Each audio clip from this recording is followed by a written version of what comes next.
विश्वविद्याविबोधकं विश्ववन्द्यं सदा वन्दे विश्वाराध्यं जगद्गुरुं। ಕಾಶಿ ಜ್ಞಾನ ಸಿಂಹಾಸನದ ಆದಿ ಜಗದ್ಗುರು ವಿಶ್ವಾರಾಧ್ಯರನ್ನೇ ಮೊದಲು ಮಾಡಿಕೊಂಡು ವಿಶ್ವೇಶ್ವರ ಶಿವಾಚಾರ್ಯ ಪರ್ಯಂತವಾದ ಗುರು ಪರಂಪರೆಗೆ ಅನಂತ ಭಕ್ತಿಯ ಪ್ರಣಾಮಗಳನ್ನು ಸಮರ್ಪಿಸಿ, ರಾಣೆಬೆನ್ನೂರು ಮಹಾನಗರದಲ್ಲಿ ಶರನ್ನವರಾತ್ರಿ ಮಹೋತ್ಸವದ ನಿಮಿತ್ತವಾಗಿ ಈ ಧರ್ಮೋತ್ತೇಜಕ ಮಹಾಸಭೆಯಲ್ಲಿ ಅನೇಕ ವಿಷಯಗಳನ್ನು ನೀವೆಲ್ಲ ಕೇಳ್ತಾ ಇದ್ದೀರಿ, ಇನ್ನೂ ಕೇಳುವಂಥವ್ರು ಕೂಡ ಆಗಿದ್ದೀರಿ. ಇದು ನವರಾತ್ರಿ ಹೋಗಿ ಎಲ್ಲಿ ಶಿವರಾತ್ರಿ ಆಗ್ತದ ಅನ್ನುವಂಥ ಚಿಂತೆ ನಿಮಗೂ ಅದ, ನಮಗೂ ಆಗಕ್ಕಾಗ್ತದ. ನಿನ್ನೆ ಇಷ್ಟೊತ್ತಿಗೆ ಅಲ್ಲೇ ನೀವು ಮನ್ಯಾಗ ಹೋಗಿ ಕೊಂಡು ಮಲ್ಕೊಂಡಿದ್ರಿ, ನಾವು ಆರಾಮ್ ಹೋಗಿ ಮಲ್ಕೊಂಡಿದ್ದೆ. ಆದ್ರೆ ಇವತ್ತು ಈಗ ನಮ್ದು ಆಶೀರ್ವಚನ ಪ್ರಾರಂಭ ಆಗ್ತದೆ. ಬಂದಂತ ಅತಿಥಿಗಳಾಗಲಿ, ನಮ್ಮ ಶಿವಾಚಾರ್ಯರಾಗಲಿ, ನಿಮ್ಮೆಲ್ಲರಿಗೆ ಒಂದು ಶ್ರೇಷ್ಠವಾದ ತತ್ವಾಮೃತವನ್ನು ಉಣಿಸೋದಕ್ಕಾಗಿ ಅವರೆಲ್ಲ ಸಜ್ಜು ಮಾಡಿಕೊಂಡು ಬಹಳ ದೂರದಿಂದ ಬರ್ತಾರೆ. ನಿಮ್ಮ ಹೊಟ್ಟೆ ತುಂಬ್ಯೋದು ಅಥವಾ ನಿಮಗೆ ಹಸು ಐತು ಇಲ್ಲೋ ಅದನ್ನು ವಿಚಾರ ಮಾಡ್ಕೊಂತ ಕುಂತ್ರ ಅವರು ತಂದದ್ದು ಅಡಿಗೆ ಏನ್ ಮಾಡಬೇಕು, ಅದಕ್ಕೆ ನೀವು ಉಣ್ಬೇಕ. ಹೊಟ್ಯಾಗ ಜಾಗ ಇದ್ರು ಉಣ್ಬೇಕು, ಜಾಗ ಇರದಿದ್ರು ಉಣ್ಬೇಕು, ಜೀರ್ಣ ಆದ್ರೂ ಉಣ್ಬೇಕು, ಅಜೀರ್ಣ ಆದ್ರೂ ಉಣ್ಬೇಕು. ಕೊನೆಗೆ ಇವತ್ತು ಜೀರ್ಣ ಆಗದೆ ಇದ್ರೆ ಈ 9 ದಿನಗಳಲ್ಲಿ ಯಾರ್ಯಾರು ನೀಡ್ತಾರ ಉಣ್ಕೊಂತ ಇರೋದು, ವರ್ಷದವರೆಗೆ ಅದನ್ನು ಜೀರ್ಣ ಮಾಡ್ಕೊಂತ ಇರೋದು ನೀವೆಲ್ಲ. ಬಹುಶಃ ರಾಣೆಬೆನ್ನೂರಿನ ಜನರಷ್ಟು ಗಟ್ಟಿಗರು ಮತ್ತೆ ಯಾವರಾಗ ನಮಗೆ ಸಿಗಂಗಿಲ್ಲ ಅಂತ ನಮಗೆ ಅನಿಸ್ತದೆ. ಯಾಕಂದ್ರೆ ಬೇರೆ ಊರಿನ ಧರ್ಮ ಸಭೆಯಲ್ಲಿ ಅಕಸ್ಮಾತ್ ಆಗಿ ಜಗದೊಳರ ಆಶೀರ್ವಚನ ಪ್ರಾರಂಭ ಆಗೋದ್ರೊಳಗಾಗಿ ಮುಕ್ಕಾಲು ಸಭೆ ಎಲ್ಲ ಖಾಲಿಯಾಗಿರ್ತದೆ. ನಾವು ಸಭೆಗೆ ದಯಮಾಡಿಸುವಾಗ ಎಷ್ಟು ಜನರು ಇರ್ತಾರಲ್ಲ, ಆ ಕಡೆ ನಮ್ಮ ಆಶೀರ್ವಚನಕ್ಕೆ ಅಷ್ಟೇ ಜನರು ಇರ್ತಾರ. ಆದ್ರೆ ಇಲ್ಲಿ ವೈಶಿಷ್ಟ್ಯ ಅಂದ್ರೆ ನೀವೊಬ್ರು ಎದ್ದು ಹೋಗಿಲ್ಲ, ಅದಕ್ಕೆ ನೀವು ಬಹಳ ಗಟ್ಟಿಗರು ಅಂತ ನಮಗೆ ಅನಿಸ್ತದೆ. ಇಲ್ಲಿವರೆಗೆ ಮಹಾದೇವ ಶಿವಾಚಾರ್ಯರಾಗಲಿ, ನಮ್ಮ ವೀರಾಪುರದ ಶ್ರೀಗಳಾಗಲಿ ಹೇಳಿರುವಂಥ ಉಪದೇಶ ಅದು ಸಿದ್ಧಾಂತ ಶಿಖಾಮಣಿಯ ಬಾಹ್ಯವಾದ ವಿಷಯವಲ್ಲೇ ಅಲ್ಲ. ಅವರು ಯಾವುದೇ ವಿಷಯವನ್ನ ಹೇಳಿದ್ರು ಕೂಡ ಸಿದ್ಧಾಂತ ಶಿಖಾಮಣಿ ವಿಷಯವನ್ನ ಹೇಳ್ಕೊಂಡು ಬರ್ತಾ ಇದ್ದಾರೆ. ಜಗದ್ಗುರು ರೇಣುಕ ಭಗವತ್ಪಾದರು ಮಹಾಮಹಿಮಾಶಾಲಿಯಾದ ಅಗಸ್ತ್ಯನ ನಿಮಿತ್ತ ಮಾಡಿಕೊಂಡು ಜಗತ್ತಿನ ಸಮಸ್ತ ಮಾನವರನ್ನು ಕುರಿತು ಉಪದೇಶ ಮಾಡಿರುವಂತಹ ದಿವ್ಯ ಗ್ರಂಥವೇ ಶ್ರೀ ಸಿದ್ಧಾಂತ ಶಿಖಾಮಣಿ. ಈ ಗ್ರಂಥದ ಒಂದು ಮಹತ್ವಪೂರ್ಣವಾದ ಸ್ಥಳವನ್ನು ನಾವು ಪ್ರಾರಂಭ ಮಾಡಿದ್ದೇವೆ. ಅದರ ಹೆಸರಿದೆ ಭಕ್ತ ಮಾರ್ಗ ಕ್ರಿಯಾಸ್ಥಳ ಅಂತ ಅದರ ಹೆಸರು. ಭಕ್ತ ಮಾರ್ಗ ಕ್ರಿಯಾಸ್ಥಳ ಅಂದ್ರೇನು? ಭಕ್ತನು ತನ್ನ ಈ ಸಾಧನಾ ಮಾರ್ಗದಲ್ಲಿ ಮುನ್ನಡೆಯುವಾಗ ಏನೇನು ಮಾಡಿದರೆ, ಯಾವ್ಯಾವ ಆಚರಣೆಗಳನ್ನು ಆಚರಿಸಿದರೆ ಆತ ಮುಂದಕ್ಕೆ ಹೋಗಲಿಕ್ಕೆ ಸಾಧ್ಯ ಅನ್ನುವಂಥ ಮಾತನ್ನ ಈ ಸ್ಥಳದಲ್ಲಿ ಪ್ರತಿಪಾದನೆ ಮಾಡಿದ್ದಾರೆ. ಭಕ್ತ ಅನ್ನುವಂಥವ್ರು ಎಷ್ಟು ಜನ ಅದಾರೆ, ಅಥವಾ ಭಕ್ತರಾಗಬೇಕನ್ನುವಂಥ ವಿಚಾರ ಎಷ್ಟು ಜನರಿಗಿದೆ, ಅವರೆಲ್ಲರೂ ಅವಶ್ಯವಾಗಿ ಈ ಸ್ಥಳವನ್ನ ಶ್ರವಣ ಮಾಡಬೇಕು. ಅವರು ಯಾವ ದೇವರೇ ಭಕ್ತರಾಗಿರಬಹುದು, ಪರಂತು ಪ್ರತಿಯೊಬ್ಬ ಭಕ್ತನಿಗೆ ಈ ಆಚರಣೆಗಳು ಅತ್ಯಂತ ಅವಶ್ಯಕವಾದವುಗಳಂತ.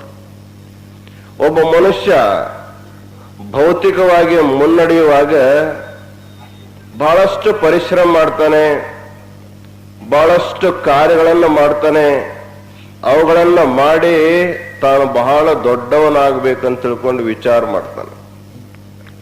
ಭೂಮಿಯನ್ನು ಗಳಿಸಿ ದೊಡ್ಡವನಾಗಬೇಕನ್ನುವಂಥ ವಿಚಾರ ಕೆಲವು ಜನರಿಗಿರ್ತದೆ. ಧನವನ್ನು ಗಳಿಸಿ ದೊಡ್ಡವನಾಗಬೇಕನ್ನುವಂಥ ವಿಚಾರ ಇನ್ನು ಕೆಲವು ಜನರಿಗಿರ್ತದೆ. ಸ್ಥಾನಮಾನಗಳನ್ನು ಪಡೆದು ದೊಡ್ಡವನಾಗಬೇಕನ್ನುವಂಥ ವಿಚಾರ ಮತ್ತೆ ಕೆಲವರಿಗಿರ್ತಾ ಇದೆ. ಆದರೆ ಭೂಮಿಯನ್ನು ಗಳಿಸಿ ಯಾರು ದೊಡ್ಡವರಾಗುವುದಿಲ್ಲ, ಸಂಪತ್ತನ್ನು ಸಂಪಾದನೆ ಮಾಡಿನೂ ಯಾರು ದೊಡ್ಡವರಾಗುವುದಿಲ್ಲ, ದೊಡ್ಡ ದೊಡ್ಡ ಅಧಿಕಾರ ಸ್ಥಾನದ ಮೇಲೆ ಕುಳಿತರೂ ಯಾರು ದೊಡ್ಡವರಾಗುವುದಿಲ್ಲ.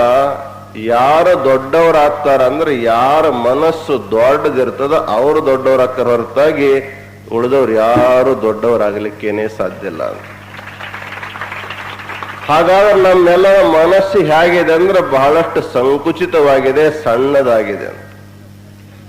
ಯಾಕೆ ನಿಮಗೆ ಭಕ್ತರಾಗಬೇಕು ಅಂತ ಹೇಳ್ತಾರೆ? ಭಕ್ತರ ಕ್ರಿಯಾಚರಣೆ ಯಾಕೆ ಮಾಡಬೇಕು ಅಂತ ಹೇಳ್ತಾರೆ ಅಂದ್ರೆ ಭಕ್ತನಾಗಿರತಕ್ಕಂಥವನು ಭಗವಂತನನ್ನ ಆರಾಧಿಸಬೇಕು, ಭಗವಂತನನ್ನ ಪೂಜಿಸಬೇಕು ಅಂದಾಗ ಭಗವಂತ ಅಂದ್ರೆ ಅವ ಸಣ್ಣವನಾಗಿಲ್ಲ ಅಂತ. ದೇವರು ಹೇಗಿದಾನಂದ್ರೆ ಬಹಳ ದೊಡ್ಡವನಾಗಿದ್ದಾನಂತ ಅರ್ಥ ಮಾಡ್ತಾರೆ. ಶ್ರುತಿಗಳು ದೇವರನ್ನ ವರ್ಣನ ಮಾಡೋ ಕಾಲಕ್ಕ ಆಕಾಶವತ್ ಸರ್ವಗತಶ್ಚ ನಿತ್ಯ ಅಂತ ಹೇಳ್ತಾರೆ. ದೇವರು ಎಷ್ಟು ದೊಡ್ಡವನಾಗಿದ್ದಾನೆ ಅಂದ್ರೆ ಈ ಆಕಾಶ ಬಹಳ ದೊಡ್ಡದು ಅಂತ ನಾವು ತಿಳ್ಕೊಂಡಿದ್ದೇವೆ. ಭೂಮಿಗಿಂತಲೂ ನೀರು ಬಹಳ ದೊಡ್ಡದಿದೆ, ನೀರಿನಿಗಿಂತಲೂ ಬೆಂಕಿ ಬಹಳ ದೊಡ್ಡದಿದೆ, ಬೆಂಕಿಗಿಂತಲೂ ಆಕಾಶ ವಾಯು ಬಹಳ ದೊಡ್ಡದಿದೆ, ಆ ವಾಯುವಿಗಿಂತಲೂ ಆಕಾಶ ಬೃಹತ್ತರವಾಗಿರುವಂತಹದ್ದು. ಆದ್ರೆ ಆಕಾಶಕ್ಕಿಂತಲೂ ದೊಡ್ಡದು ಯಾವುದು ಅಂದ್ರೆ ನಮಗೆ ಹೇಳಕ್ ಬರೋದಲ್ಲ. ಯಾಕ ನಮಗ ಅನುಭವಕ್ಕೆ ಬರುವಂತವಳು ಕೇವಲ ಈ ಪಂಚಮಹಾಭೂತಗಳಷ್ಟೇ. ಈ ಮಹಾಭೂತಗಳ ಆಚೆಗಿರುವಂತಹ ಪರಮಾತ್ಮನ ಪರಿಜ್ಞಾನ ನಮಗಿಲ್ಲದಕ್ಕಾಗಿ ನಾವು ಅಲ್ಲಿವರೆಗೆ ಸೀಮಿತರಾಗಿದೆ. ಉಪನಿಷತ್ತುಗಳಲ್ಲಿ ಪರಮಾತ್ಮನ ಸ್ವರೂಪವನ್ನು ವರ್ಣನೆ ಮಾಡುವಾಗ ತಸ್ಮಾದ್ವಾ ಏತಸ್ಮಾದ್ ಆತ್ಮನಃ ಆಕಾಶ ಸಂಭೂತಃ, ಆಕಾಶಾದ್ ವಾಯು, ವಾಯೋರಗ್ನಿ, ಅಗ್ನೇರಾಪಃ, ಅದ್ಭ್ಯಃ ಪೃಥಿವಿ, ಪೃಥಿವ್ಯಾದ್ ಓಷಧಯಃ, ಓಷಧಿಭ್ಯೋ ಅನ್ನಂ, ಅನ್ನಾತ್ ಪ್ರಜಾಃ. ಒಂದು ಸೃಷ್ಟಿಯ ಕ್ರಮವನ್ನು ಹೇಳ್ತಾರೆ. ಈ ಪಂಚ ಮಹಾಭೂತಗಳಾಗಲಿ, ಈ ಭೌತಿಕ ಪ್ರಪಂಚವಾಗಲಿ ಇದು ಎಲ್ಲಿಂದ ಹುಟ್ಟಿತು ಎಲ್ಲಿಂದ ಬಂತು ಅಂತ ಕೇಳಿದ್ರೆ ತಸ್ಮಾದ್ವಾ ಏ ತಸ್ಮಾದ್ ಆತ್ಮನಃ ಆಕಾಶ ಸಂಭೂತ ಅಂತ. ಪರಾತ್ಪರ ಪರಮಾತ್ಮನಿಂದ ಮೊಟ್ಟ ಮೊದಲು ಹುಟ್ಟಿರುವಂತಹದ್ದು ಆಕಾಶ ಅಂತ. ಪರಮಾತ್ಮನ ಮೊದಲನೆಯ ಸಂತಾನ ಅಂದ್ರೆ ಆಕಾಶ ಅಂತ. ಅದು ಆಕಾಶ ಹೆಂಗದಂದ್ರೆ ಪರಮಾತ್ಮ ನಂಗ ಅದ, ಪರಮಾತ್ಮ ಹೇಗದನ ಹಾಗೆ ಅದ. ಪರಮಾತ್ಮನನ್ನ ನಮಗೆ ಮುಟ್ಲಿಕ್ಕೆ ಆಗೋದಿಲ್ಲ, ಪರಮಾತ್ಮನ ನಮಗೆ ತಿಳ್ಕೊಳ್ಳಿಕ್ಕೆ ಆಗಂಗಿಲ್ಲ, ಪರಮಾತ್ಮನ ಸ್ಪರ್ಶ ಜ್ಞಾನ ನಮಗೆ ಆಗೋದಿಲ್ಲ. ಆಗ ಆಕಾಶ ತುಂಬೆಲ್ಲ ನೀವು ತಿರುಗಾಡ್ತೀರಿ, ಯಾರಿಗಾರ ಆಕಾಶ ಮೈಗೆ ಹತ್ಯದೇನು? ಎಷ್ಟೋ ಕಡೆ ಗಾಡಿಗಳು ದುರ್ಘಟನೆಗೆ ಸಂಭವಿಸ್ತವೆ. ಗಿಡಕ್ಕೆ ಹೋಗಿ ಹಾದು ದುರ್ಘಟನೆ ಆಗ್ತದೆ, ಅಥವಾ ಎರಡು ಗಾಡಿಗಳು ಒಂದಕ್ಕೊಂದು ಎದುರಿಗೆ ಬಂದು ಡಿಕ್ಕಿಯಾಗಿ ದುರ್ಘಟನೆ ಆಗ್ತದೆ. ಆದ್ರೆ ಎಲ್ಲರ ಆಕಾಶಕ್ಕೆ ಹೋಗಿ ಡಿಕ್ಕಿಯಾಗಿ ಅವು ದುರ್ಘಟನೆ ಆಗಿದೆ ಅಂತ ತಿಳ್ಕೊಂಡು ಎಲ್ಲಾರು ಅದನು ಇಲ್ಲ ಅಂತ. ಆಕಾಶ ಇದೆ, ಇದ್ರೂ ಕೂಡ ಇಷ್ಟು ಸೂಕ್ಷ್ಮವಾಗಿದೆಲ್ಲ, ಇದ್ದು ಇಲ್ಲದ ಹಾಗಿರುವಂತ ಮಹಾಭೂತಕ್ಕೆ ನಾವು ಆಕಾಶ ಅಂತ ಕರಿತೀವಿ. ಅದು ಪರಮಾತ್ಮನ ಮೊದಲನೇ ಪ್ರಜಾ, ಮೊದಲನೇ ಸಂತತಿ ಅಂತ. ಅದರಲ್ಲಿ ಒಂದೇ ಒಂದು ಗುಣ ಅದ, ಶಬ್ದ ಗುಣಕಂ ಆಕಾಶಂ ಅಂತ. ಯಾವಾಗ ಆಕಾಶದಿಂದ ವಾಯು ಹುಟ್ಟಿತೋ ಅದರಲ್ಲಿ ಎರಡು ಗುಣಗಳು ಬಂದು, ಶಬ್ದನೂ ಬಂತು, ಅದರಲ್ಲಿ ಸ್ಪರ್ಶನೂ ಬಂತು. ಆಕಾಶದ ಸ್ಪರ್ಶ ನಿಮಗೆ ಆಗೋದಿಲ್ಲ, ಆದ್ರೆ ವಾಯುವಿನ ಸ್ಪರ್ಶ ಆಗ್ತದೆ. ಈಗ ಎಲ್ಲಾದ್ರೂ ಪಂಖ ಹಚ್ಚಿರ ತಣ್ಣನ ಗಾಳಿ ಬಿಡ್ತಪ್ಪ ಅಂದ್ರೆ ಬಹಳ ಚಲೋ ಆಯ್ತು, ಈಗೆಲ್ಲ ಪಂಖ ಬಂದ್ ಮಾಡಿಬಿಟ್ರು ಅಂತ ತಿಳ್ಕೊಂಡು ನಿಮ್ಗೆಲ್ಲ ಜನರಿಗೆ ತ್ರಾಸ ಆಗ್ಬೋದು. ಆಮೇಲೆ ಆಕಾಶದಿಂದ ವಾಯು, ವಾಯುವಿನಿಂದ ಅಗ್ನಿ ಉತ್ಪನ್ನವಾಗ್ತದ. ಅಗ್ನಿಯಲ್ಲಿ 3 ಗುಣಗಳು ಬರ್ತಾವ, ಶಬ್ದ, ಸ್ಪರ್ಶ ಮತ್ತು ರೂಪ ಅಂತ. ಆಕಾಶ ಕಣ್ಣಿಗೆ ಕಾಣಂಗಿಲ್ಲ, ವಾಯು ಕಣ್ಣಿಗೆ ಕಾಣಂಗಿಲ್ಲ, ಆದ್ರೆ ಅಗ್ನಿ ಮಾತ್ರ ಎಲ್ಲರ ಕಣ್ಣಿಗೆ ಕಾಣಿಸ್ತದೆ. ನಿಮ್ಮ ಕಿಶಿಯೊಳಗೊಂದು ಕಡ್ಡಿಡ ಬೀದ್ರೆ ಅದ್ರ ಅಗ್ನಿ ಅದ, ಅದರ ಪ್ರಕಟ ಆಗಿಲ್ಲ, ನಿಮ್ಮ ಕಣ್ಣಿಗೆ ಕಾಣಂಗಿಲ್ಲ. ಯಾವಾಗ ನೀವು ಕೊರಿತೀರಿ ಅವಾಗ ಅದು ಪ್ರಕಟ ಆಗ್ತದೆ. ಆ ಆಕಾಶದಿಂದ ಜಲ ಉತ್ಪನ್ನ, ಅದರಲ್ಲಿ 4 ಗುಣಗಳು ಬರ್ತಾವ, ಶಬ್ದ, ಸ್ಪರ್ಶ, ರೂಪ, ಇನ್ನೊಂದು ಅಧಿಕವಾದ ಗುಣ ಅಂದ್ರೆ ರಸ ಅಂತ.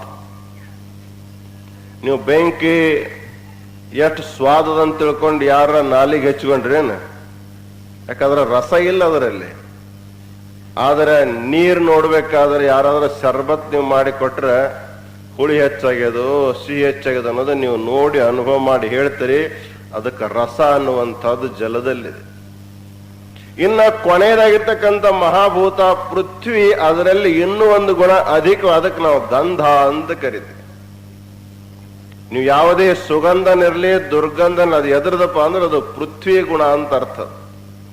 ಹೀಗೆ ಒಂದೊಂದು ಗುಣಗಳು ಈ ಭೂತಗಳಲ್ಲಿ ಹೆಚ್ಚಾಕೊಂತ ಬಂದು, ಆದ್ರೆ ಪರಮಾತ್ಮನ ಕಡೆ ನಾವು ಹೋದಂಗೆ ಒಂದೊಂದು ಗುಣಗಳು ಕಡಿಮೆ ಹೋಗ್ತವ.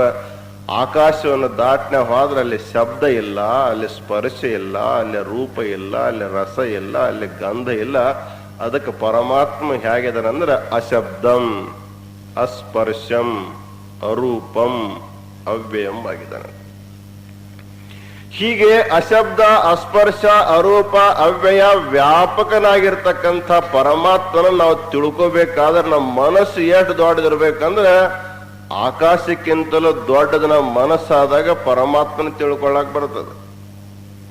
ಅದಕ್ಕೆ ನಾವು ಯಾಕೆ ಹೇಳಿದೀವಿ, ಯಾರು ದೊಡ್ಡವ್ರಂದ್ರೆ ಯಾರ ಮನಸ್ಸು ದೊಡ್ಡದವ್ರಂತ ನಾವ್ ಯಾಕಂದಿವಿ ಅಂತ ಕೇಳಿದ್ರೆ, ಯಾರು ದೊಡ್ಡವರಾಗ್ತಾರಂದ್ರೆ ಯಾರ ದೇವರನ್ನ ತಿಳ್ಕೊಳ್ತಾರ ಅವ್ರು ದೊಡ್ಡವರಾಗ್ತಾರ. ಯಾರು ಪರಮಾತ್ಮನ ತನ್ನ ಆತ್ಮವನ್ನಾಗಿ ಎಳಿತಾರ ಅವರು ದೊಡ್ಡವರಾಗ್ತಾರ. ಭೂಮಿ ಸೀಮೆಗಳಿಂದ ಸ್ಥಾನಮಾನಗಳಿಂದ ಯಾರೂ ದೊಡ್ಡವರಾಗಲಿಕ್ಕೆ ಸಾಧ್ಯ ಇಲ್ಲ ಅಂತ ತಿಳ್ಕೊಂಡು, ಅದಕ್ಕೆ ಶ್ರೀ ಸಿದ್ಧಾಂತ ಶಿಖಾಮಣಿ ಮಾನವರೆಲ್ಲರನ್ನೂ ದೊಡ್ಡವರನ್ನಾಗಿ ಮಾಡಲಿಕ್ಕೆ ಪ್ರಯತ್ನ ಮಾಡ್ತದೆ. ನೀವು ಸಣ್ಣವರಾಗಲಿಕ್ಕೆ ಪ್ರಯತ್ನ ಮಾಡಬೇಡ್ರಿ, ಎಲ್ಲರೂ ದೊಡ್ಡವರಾಗಬೇಕಂತಾರ. ಆದ್ರೆ ಎದರಿಂದ ದೊಡ್ಡವರಾಗಬೇಕಂತಂದ್ರೆ ಭೂಮಿ ಸೀಮೆಗಳಿಂದ ಯಾರೂ ದೊಡ್ಡವರಾಗೋದಿಲ್ಲ. ಅವೆಲ್ಲ ಜಗಕ್ಕಿಕ್ಕಿದ ವಿಧಿ ಅನ್ನುವಂಥ ಮಾತನ್ನ ಶರಣರು ಹೇಳ್ತಾರೆ. ಭೂಮಿ ನಿನ್ನದಲ್ಲ, ಹೇಮ ನಿನ್ನದಲ್ಲ, ಕಾಮಿನಿ ನಿನ್ನವಳಲ್ಲ, ನಿನ್ನದೆಂಬುದು ಜ್ಞಾನ ರತ್ನ. ಇಂತಪ್ಪ ರತ್ನವನ್ನು ಧರಿಸಿದೆಯಾದೊಡೆ ನಿನ್ನಂತ ಸಿರಿವಂತರಿಲ್ಲ ಅನ್ನುವಂಥ ಮಾತನ್ನು ಕೂಡ ಶರಣರು ಹೇಳ್ತಾರೆ. ಅದಕ್ಕೆ ಎಲ್ಲರೂ ಶ್ರೀಮಂತರಾಗಬೇಕಂತ, ಎಲ್ಲರೂ ದೊಡ್ಡವರಾಗಬೇಕಂತ. ಆದ್ರೆ ಎದರೊಳಗಾಗಿವಪ್ಪ ಅಂದ್ರೆ ಆ ಹೆಗ್ಗಳಿಕೆಯನ್ನು ಬಿಟ್ಟಿದ್ದೇವೆ ನಾವು. ಈ ಲೌಕಿಕವಾದ ಅಭಿಲಾಷೆಯೊಳಗೆ ನಾವೆಲ್ಲ ಸಿಲುಕೊಂಡು ಕೂತ್ಕೊಂಡಿದೆ. ಈ ಭೌತಿಕವಾದ ಸಂಪನ್ನ ಮನುಷ್ಯ ಎಷ್ಟೇ ಗಳಿಸಿ ಬಹಳ ದೊಡ್ಡವತ್ತಾಗ್ಯಾನಂದ್ರೂ ಕೂಡ ಕೊನೆಗೆ ಯಾವಾಗ ಆತ ದೇಹವನ್ನು ಬಿಟ್ಟು ಹೊಕ್ಕನ, ಅವಾಗ ಮತ್ತ ಭಿಕ್ಷುಕನಾಗಿ ಹೊಕ್ಕನ ಹೊರತಾಗಿ ಆತ ಶ್ರೀಮಂತನಾಗಿ ದೇಹವನ್ನು ತ್ಯಜಿಸಲಿಕ್ಕೆ ಸಾಧ್ಯ ಆಗೋದಲ್ಲ. ಇವತ್ತು ಅಗರ್ಭ ಶ್ರೀಮಂತ ಒಬ್ಬ ಮನುಷ್ಯ ದೇಹ ತ್ಯಾಗ ಮಾಡಿದ ಅಂದ್ರೆ ಆತನ ಗಳಿಸಿರುವಂತ ಬೇಕಾದಷ್ಟು ಭೂಮಿ ಸೀಮೆ ಸಂಪತ್ತು ಧನ ಕನಕ ವಸ್ತು ವಾಹನ ಇವೆಲ್ಲ ಇದ್ರೂ ಕೂಡ ಇವೆಲ್ಲವನ್ನು ತೆಗೆದುಕೊಂಡು ಆತ ಹೋಗೋದಲ್ಲಿ ಎಲ್ಲವನ್ನು ಬಿಟ್ಟು ಹೋಗ್ತಾನೆ. ಬೆಲೆ ಬಾಳುವಂತ ಬಟ್ಟೆಗಳನ್ನು ಮೈ ಮೇಲಿದ್ರೆ ಕಳಿಸಿಕೊಳ್ತಾರೆ. ಕೆಮ್ಮತ್ತಿನ ಆಭೂಷಣ ಇದ್ದು ಅಂದ್ರೆ ನಾವೆಲ್ಲ ಕಳಿಸಿಕೊಂಡ್ಬಿಡ್ತಾ ಇದ್ದೇವೆ. ಅವನಿಗೆ ಒಂದು ಮಂಜರ್ ಪಾಟ್ ಬಟ್ಟೆ ಹಚ್ಚಿ ಅಂತ್ಯ ಸಂಸ್ಕಾರವನ್ನು ಮಾಡ್ತೀವಿ ಅಂದಾಗ ದೊಡ್ಡ ಶ್ರೀಮಂತ ಕೊನೆ ಗಡಿಗೆಯಲ್ಲಿ ಹೆಂಗಾಗಿರ್ತಾನಪ್ಪ, ಭಿಕ್ಷುಕ ಹೆಂಗಿರ್ತಾನ ಅದೇ ಸ್ಥಿತಿಯಲ್ಲಿ ಅವನ ಗತಿ ಬಂದಿರ್ತ ಹೊರತಾಗಿ ಶ್ರೀಮಂತನಾಗಿ ಸಾಯ್ಲಿಕ್ಕೆ ಸಾಧ್ಯ ಆಗೋದಿಲ್ಲ. ಅದಕ್ಕೆ ಶ್ರೀ ಸಿದ್ಧಾಂತ ಶಿಖಾಮಣಿ ನಿಮ್ಮನ್ನ ಸಾಯುವಾಗ, ನೀವು ದೇಹವನ್ನು ತ್ಯಜಿಸುವಾಗ ನೀವು ಶ್ರೀಮಂತರಾಗಿ ದೇಹ ಬಿಡಬೇಕು, ಭಿಕ್ಷುಕರಾಗಿ ಭಿಕಾರಿಗಳಾಗಿ ನೀವು ದೇಹ ಬಿಡಬಾರದು ಅನ್ನೋ ಸಲುವಾಗಿ ಒಂದು ಭಕ್ತಿ ಮಾರ್ಗವನ್ನು ಉಪದೇಶ ಮಾಡ್ತಾರೆ. ಅದಕ್ಕೆ ನಿನ್ನೆ ಭಕ್ತನ ಲಕ್ಷಣವನ್ನು ಹೇಳುವಾಗ ಭೂತಿ ರುದ್ರಾಕ್ಷ ಸಂಯುಕ್ತ ಲಿಂಗಧಾರಿ ಸದಾಶಿವ ಪಂಚಾಕ್ಷರ ಜಪೋದ್ಯೋಗಿ ಶಿವಭಕ್ತ ಇತಿ ಸ್ಮೃತಃ. ಶಿವಭಕ್ತನಾಗಿರುವಂಥವನು ಹೇಗಿರ್ಬೇಕನ್ನೋದ್ರ ಬಗ್ಗೆ ಹೇಳಿದ್ರು. ಕೊನೆಗೊಂದು ಮಾತು ಹೇಳಿದ್ರು, ಪಂಚಾಕ್ಷರ ಜಪೋದ್ಯೋಗಿ. ಇವತ್ತು ವೀರಾಪುರ ಸ್ವಾಮಿಗಳವರು ಮಂತ್ರದ ಮಹತಿಯ ಬಗ್ಗೆ, ಮಂತ್ರದ ವೈಜ್ಞಾನಿಕ ಬಗ್ಗೆ ಬಹಳ ಸುಂದರವಾಗಿ ಹೇಳಿದ್ದಾರೆ. ಅವರು ಸಮಯ ಕಡಿಮಿತ್ತೇನೋ, ಆದರೆ ಇನ್ನೂ ಹೇಳಿದ್ರೆ ಇನ್ನೂ ಚೆನ್ನಾಗಿ ಹೇಳ್ತಾ ಇದ್ರು. ಮತ್ತೊಮ್ಮೆ ಅದನ್ನೇ ವಿಷಯ ಕೊಟ್ಟು ಅವರನ್ನ ವಿಶೇಷವಾಗಿ ಒಂದು ತಿಂಗಳಲ್ಲಿ ಇಟ್ಕೊಂಡು ನೀವು ಕೇಳ್ರಿ ಅದರ ಬಗ್ಗೆ. ಅದಕ್ಕೆ ರೇಣುಕ ಏನಪ್ಪನ ಕೊಡಿಸಿರಂದ್ರೆ ಪಂಚಾಕ್ಷರ ಜಪೋದ್ಯೋಗಿ. ನಿನ್ನ ಉದ್ಯೋಗ ಏನಾಗಬೇಕು, ಯಾವ ಉದ್ಯೋಗ ಮಾಡಿ ನೀನು ದೊಡ್ಡವರಾಕಿ ಅಂತ ಕೇಳಿದ್ರೆ ಆ ಉದ್ಯೋಗ ಈ ಉದ್ಯೋಗ ಅಲ್ಲ, ಪಂಚಾಕ್ಷರ ಜಪೋದ್ಯೋಗಿ. ಪಂಚಾಕ್ಷರ ಜಪ ಅನ್ನುವಂಥ ಶ್ರೇಷ್ಠವಾದ ಉದ್ಯೋಗ ನೀನು ಮಾಡಿದ್ರೆ ನಿನ್ನಂತ ದೊಡ್ಡವರು ಯಾರು ಆಗಲಿಕ್ಕೆ ಸಿದ್ಧಿಲ್ಲ, ಅಷ್ಟು ದೊಡ್ಡವು ನೀನಾಗ್ತಿದೀಯ ಅಂತ. ಈ ಮಂತ್ರಕ್ಕೆ ಯಾಕಿಷ್ಟು ಮಹತ್ವ ಬಂತು ಅಂತ ಕೇಳಿದ್ರೆ, ಎಲ್ಲ ವೇದಗಳ ಸಾರವೇ ಈ ಮಂತ್ರ ಅನ್ನೋದನ್ನ ನಾವೆಲ್ಲ ತಿಳ್ಕೋಬೇಕು. ಒಂದು ಶ್ಲೋಕದಲ್ಲಿ ಹೇಳ್ತಾರೆ, ವಿದ್ಯಾಸು ಶ್ರುತಿರುತ್ಕೃಷ್ಟ ರುದ್ರೇಕಾದಶನಿ ಶ್ರುತೌ ತತ್ರ ಪಂಚಾಕ್ಷರೋ ಮಂತ್ರ ತತ್ರಾಪಿ ಶಿವಯಿತ್ಯಕ್ಷರದ್ವಯಂ. ಎಲ್ಲಾ ದೊಡ್ಡ ಪಂಡಿತ ಮಂಡಳಿ ಎಲ್ಲ ಸೇರ್ತಂತೆ. ಮನುಷ್ಯ ಅಭ್ಯಾಸ ಮಾಡಿ ದೊಡ್ಡವನಾಗಬೇಕಾದ್ರೆ ಏನ್ ಅಭ್ಯಾಸ ಮಾಡಬೇಕು ಅಂತ ವಿಚಾರ ಮಾಡಿದ್ರು.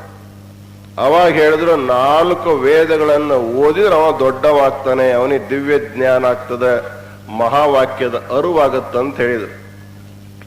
ಅವಾಗ ವೇದಗಳನ್ನ ಅಭ್ಯಾಸ ಮಾಡ್ಲಿಕ್ಕೆ ಪ್ರಾರಂಭ ಮಾಡಿದ್ರು. 4 ವೇದಗಳನ್ನ ಕಂಠಪಾಠ ಮಾಡ್ತಾ ಇದ್ರು ಆಗಿನ ಜನರು. 3 ವೇದಗಳನ್ನ, ಕನಿಷ್ಠ ಅಂದ್ರೆ 2 ವೇದಗಳನ್ನ ಆದ್ರೆ ಅಭ್ಯಾಸ ಮಾಡ್ತಾ ಇದ್ರು. ಅಂತೇಳಿ ಅವರಿಗೆಲ್ಲ ದ್ವಿವೇದಿ, ತ್ರಿವೇದಿ, ಚತುರ್ವೇದಿ ಅಂತ ತಿಳ್ಕೊಂಡು ಈಗನು ಕೂಡ ಅಡ್ಡೆಸರದಾವೆ. ಇಷ್ಟು ವೇದಗಳನ್ನು ಅಭ್ಯಾಸ ಮಾಡ್ತಾ ಇದ್ರು. ಯಾವಾಗ ಈ ವೇದವನ್ನು ಅಭ್ಯಾಸ ಮಾಡುವಂತ ಕ್ಷಮತೆ ಬುದ್ಧಿಯಲ್ಲಿ ಕಡಿಮೆ ಆಯ್ತು, ಹಾಗಾದ್ರೆ ವೇದ ಓದದೇ ಇದ್ರು ಕೂಡ ವೇದ ಓದಿದ ಫಲ ನಮಗೆ ಸಿಗಬೇಕಾದ್ರೆ ಅದರದ ಸಾರ ಏನು ಅಂತ ವಿಚಾರ ಮಾಡಿದ್ರು. ಅವಾಗ ಅವ್ರು ವಿಚಾರ ಮಾಡಿ ಏನ್ ಮಾಡಿದ್ರಪ್ಪ ಅಂದ್ರೆ, ರುದ್ರ ಏಕಾದಶನಿ ಶ್ರುತೌ, 4 ವೇದಗಳನ್ನ ಸಂಪೂರ್ಣವಾಗಿ ಓದಲಿಕ್ಕೆ ನಿಮಗೆ ಆಗದೆ ಹೋದ್ರೆ ಶ್ರೀರುದ್ರವನ್ನ 1 ಸಾರಿ ಆವೃತ್ತಿ ಮಾಡಿದ್ರೆ ಸಾಕು, ನೀವು 4 ವೇದಗಳನ್ನ ಓದಿದ ಫಲ ನಿಮಗೆ ಸಿಗುತ್ತ ಅಂತ ಅದರ ಸಾರವನ್ನು ಕಂಡುಹಿಡಿದ್ರು. ಅವಾಗ ಜನರು ಈ 4 ವೇದ ಬಿಟ್ರು, ಬರೀ ರುದ್ರವನ್ನ ಪಾರಾಯಣ ಮಾಡ್ಲಿಕ್ಕೆ ಪ್ರಾರಂಭ ಮಾಡಿದ್ರು.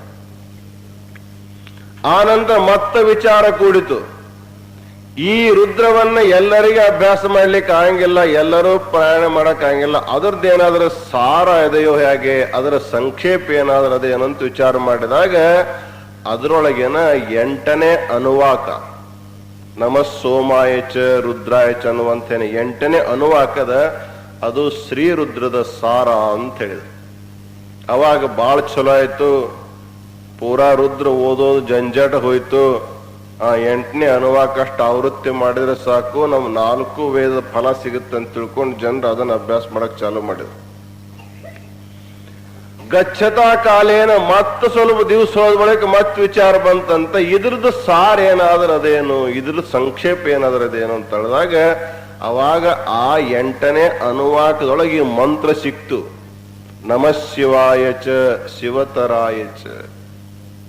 8ನೇ ಅನುವಾಕದ ಅನೇಕ ನುಡಿಗಳಲ್ಲಿ ಒಂದು ನುಡಿಯಲ್ಲಿ ಬರ್ತದ ನಮಃ ಶಿವಾಯಚ. ಅವಾಗಂದ್ರು ನೀವೆಲ್ಲ ಮಾಡ್ಲಿಕ್ಕೆ ಕಷ್ಟ ಹೊತ್ತು ಕೇವಲ ನಮಃ ಶಿವಾಯ ನಮಃ ಶಿವಾಯ ಇಷ್ಟ ಜಪ ಮಾಡಿದ್ರೆ ಸಾಕು, 4 ವೇದಗಳನ್ನ ಅಭ್ಯಾಸ ಮಾಡಿ ಪಾರಾಯಣ ಮಾಡಿದ ಫಲ ಸಿಗುತ್ತೆ ಅಂತ ಅರ್ಥ ಮಾಡಿಕೊಂಡು.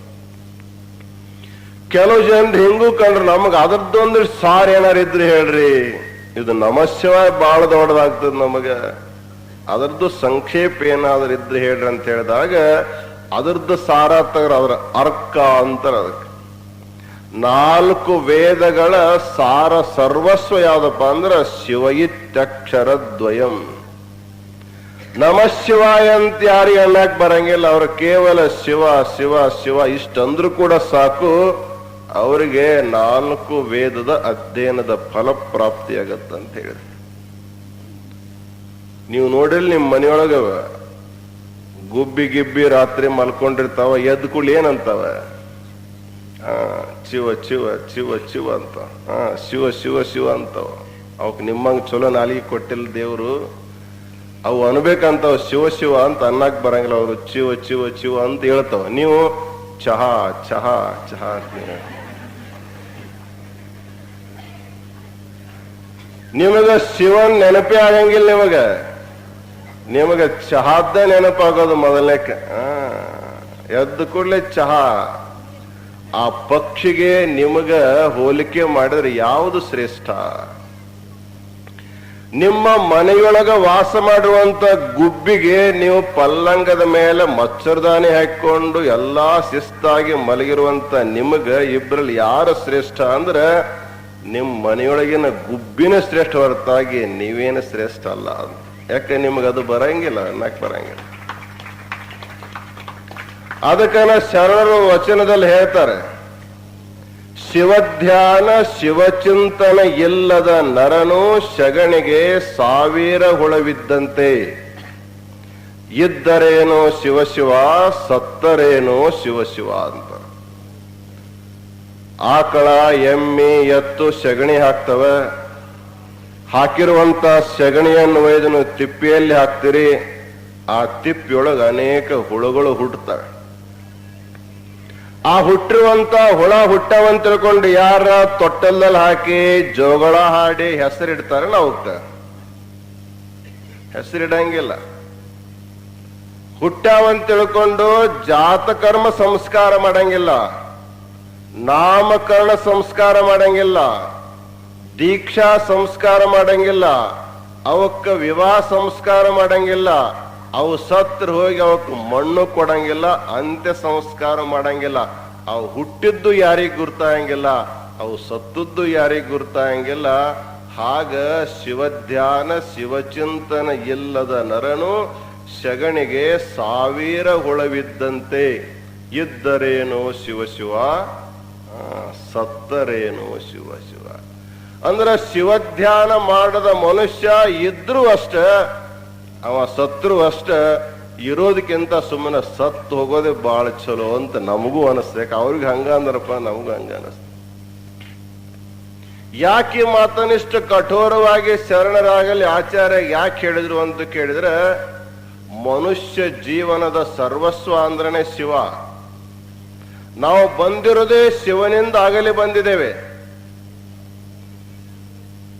ಶಿವನ ಅಂಶವೇ ಜೀವನಾಗಿರೋಣದ್ರಿಂದ, ಶಿವನ ಅಂಶಾವತಾರಿ ಜೀವನಾಗಿರೋಣದ್ರಿಂದ ಈ ಜೀವ ಶಿವನಾಗುವರೆಗೆ ಶಿವನಿಗೂ ಸಂತೃಪ್ತಿ ಇಲ್ಲ, ನಮಗೂ ಕೂಡ ಸಮಾಧಾನ ಆಗದಲ್ಲ. ಅದಕ್ಕಾಗಿ ಜೀವ ಶಿವನಡೆಗೆ ಹೋಗಬೇಕಾದಾಗ ಎದರ ಮುಖಾಂತರ ಹೋಗ್ಲಿಕ್ಕೆ ಸಾಧ್ಯ ಅಂದ್ರೆ ಮಂತ್ರದ ಮುಖಾಂತರ ಅಲ್ಲಿ ಹೋಗ್ಲಿಕ್ಕೆ ಸಾಧ್ಯ. ಅದಕ್ಕೆ ಪಂಚಾಕ್ಷರ ಮಹಾಮಂತ್ರಕ್ಕ ಶೈವ ಸೂತ್ರ ಅಂತ ಕರೆದಾರ. ನಿನ್ನ ಹೇಳಿದ್ದೇವೆ, ಹೇಗೆ ಬ್ರಹ್ಮ ಸೂತ್ರ ಇದೆ, ಹೇಗೆ ವ್ಯಾಕರಣ ಸೂತ್ರ ಇದೆ, ಹಾಗ ಈ ಮಂತ್ರಕ್ಕ ಶೈವ ಸೂತ್ರ ಅಂತ ಕರೀತಾರ. ಈ ಸೂತ್ರ ಹಿಡ್ಕೊಂಡು ನೀವು ಹೋದ್ರೆ ಸೀದಾ ಪರಮಾತ್ಮನಲ್ಲಿಗೆ ಮುಟ್ಲಿಕ್ಕೆ ಸಾಧ್ಯ. ವೀರಾಪುರ ಸ್ವಾಮಿಗಳು ಬಹಳ ಸುಂದರವಾದ ವಿಶ್ಲೇಷಣೆ ಮಾಡಿದರು. ಶಿವ ಜೀವರಾಗಲಿ, ಜೀವ ಶಿವ ಆಗಲಿ, ಇವರಿಬ್ರು ಒಂದಾಗಬೇಕು, ಸಮರಸ ಆಗ್ಬೇಕು. ಅವಾಗ ಅದು ಆನಂದ ಮುಕ್ತಿ ಅನ್ನುವಂಥದ್ದು ಸಿಗುತ್ತದೆ. ಅದಕ್ಕೆ ಜೀವ ಶಿವನಾಗಬೇಕಾದಾಗ ಜೀವ ಪರಮಾತ್ಮನ ನಾಮವನ್ನ ಅನುಸರಣೆ ಮಾಡ್ತಾ ಅದನ್ನ ಹಿಡ್ಕೊಂಡು ಜಪ ಮಾಡ್ತಾ ಹೋದ್ರೆ ಆತ ಶಿವ ಆಗ್ಲಿಕ್ಕೆ ಸಾಧ್ಯ ಆಗ್ತದೆ. ಜೀವ ಶಿವರ ಸಂಬಂಧ ಮಾಡುವಂತಹದ್ದು ಮಂತ್ರ ಇದು. ಯಾವ ಮನುಷ್ಯ ಒಮ್ಮೆ ಗುರು ಕೊಟ್ಟಿರ್ತಕ್ಕಂಥ ಮಂತ್ರವನ್ನ ತನ್ನ ಕೈಯಲ್ಲಿ ಹಿಡ್ಕೊಂಡಿದ್ದಾನೆ, ಬಾಯಿಂದ ಜಪ ಮಾಡ್ತಾನ ಅಂತ ಕೇಳಿದ್ರೆ ಒಂದಿಲ್ಲೊಂದು ಕಾಲಕ್ಕೆ ಶಿವಸ್ವರೂಪಿ ಆಗೇ ಆಗ್ತಾನೆ. ಅದರಲ್ಲಿ ಯಾವ ಸಂದೇಹನೂ ಕೂಡ ಇಲ್ಲ ಅಂತ. ಅದು ಹೋಗಿ ನಮ್ಮನ್ನು ಮುಟ್ಟಿಸ್ತದ. ನೀವು ಗಾಡ್ಯಾಗ ಕೂತ್ಕೊಂಡ್ರೆ ಗಾಡಿ ಸೀದ ಹೆಂಗ ಊರಿಗೆ ಹೋಗಿ ಮುಟ್ಟಿಸ್ತದ, ಆಗ ಮಂತ್ರ ಅನ್ನುವಂಥದ್ದು ನೀವು ಆಶ್ರಯ ಮಾಡಿಕೊಂಡ್ರೆ ಅದು ನಿಮ್ಮನ್ನು ಸಹಜವಾಗಿ ಒಯ್ದು ಮುಟ್ಟಿಸ್ತದ. ಕಲಿಯುಗದೊಳಗ ಮಂತ್ರ ಜಪಕ್ಕಿಂತಲೂ ಬೇರೆ ದೊಡ್ಡ ಯಾವ ಸಾಧನ ಕೂಡ ಇಲ್ಲ. ಅದಕ್ಕೆ ಪರಸ್ಪರ ಜೀವ ಪರಮಾತ್ಮರನ್ನ ಸಂಬಂಧ ಮಾಡುವಂತ ಸಾಮರ್ಥ್ಯ ಮಂತ್ರದಲ್ಲಿದೆ. ಮಂತ್ರವನ್ನ ಜಪ ಮಾಡೋ ಕಾಲಕ್ಕೆ ಶುದ್ಧ ಶುದ್ಧಿಗಳ ಬಗ್ಗೆ ಎಚ್ಚರ ಇರಬೇಕು. ಇದು ಮೊದಲನೇ ಮಾತು. ಏನೋ ಯೋಗದಿಂದ ನಮ್ಮ ವಾಣಿನೇ ಶುದ್ಧ ಇದ್ದಿಲ್ಲ, ನಾವು ಎಷ್ಟು ಸರ ಹೇಳಿದ್ರು ಕೂಡ ಮಂತ್ರ ಶುದ್ಧವಾಗಿ ನಮ್ಮ ಬಾಯಿಂದ ಬರದೇ ಇದ್ರೆ ನಾವು ಜಪನ ಮಾಡಬಾರ್ದೇನೋ ಅಂತ ಅರ್ಥ ಅಲ್ಲ. ವಾಣಿ ಶುದ್ಧ ಇರದಿದ್ರು ಕೂಡ ವಾಣಿಕ್ಕಿಂತಲೂ ಶ್ರೇಷ್ಠವಾಗಿರುವಂತಹದ್ದು, ಸೂಕ್ಷ್ಮವಾಗಿರುವಂತಹದ್ದು ಮನಸ್ಸದು. ಅದಕ್ಕೆ ವಾಣಿ ಅಶುದ್ಧವಾಗಿದ್ರು ಮನಸ್ಸು ಶುದ್ಧವಾಗಿತ್ತು ಅಂತ ಕೇಳಿದ್ರೆ, ನೀವು ಮಾಡಿರುವಂಥ ಜಪ, ನೀವು ಉಚ್ಚರಿಸುವಂತ ಶಬ್ದ ಅದು ಅಶುದ್ಧ, ಅಬದ್ಧ, ಉಲ್ಟಾ ಆಗಿದ್ರು ಕೂಡ ಅದು ನಿಮಗೆ ಸೀದಾ ಫಲ ಕೊಡುತ್ತದೆ. ವಾಲ್ಮೀಕಿಗೆ ರಾಮ ಅನ್ಲಿಕ್ಕೆ ಬರ್ಲಿಲ್ಲಂತ.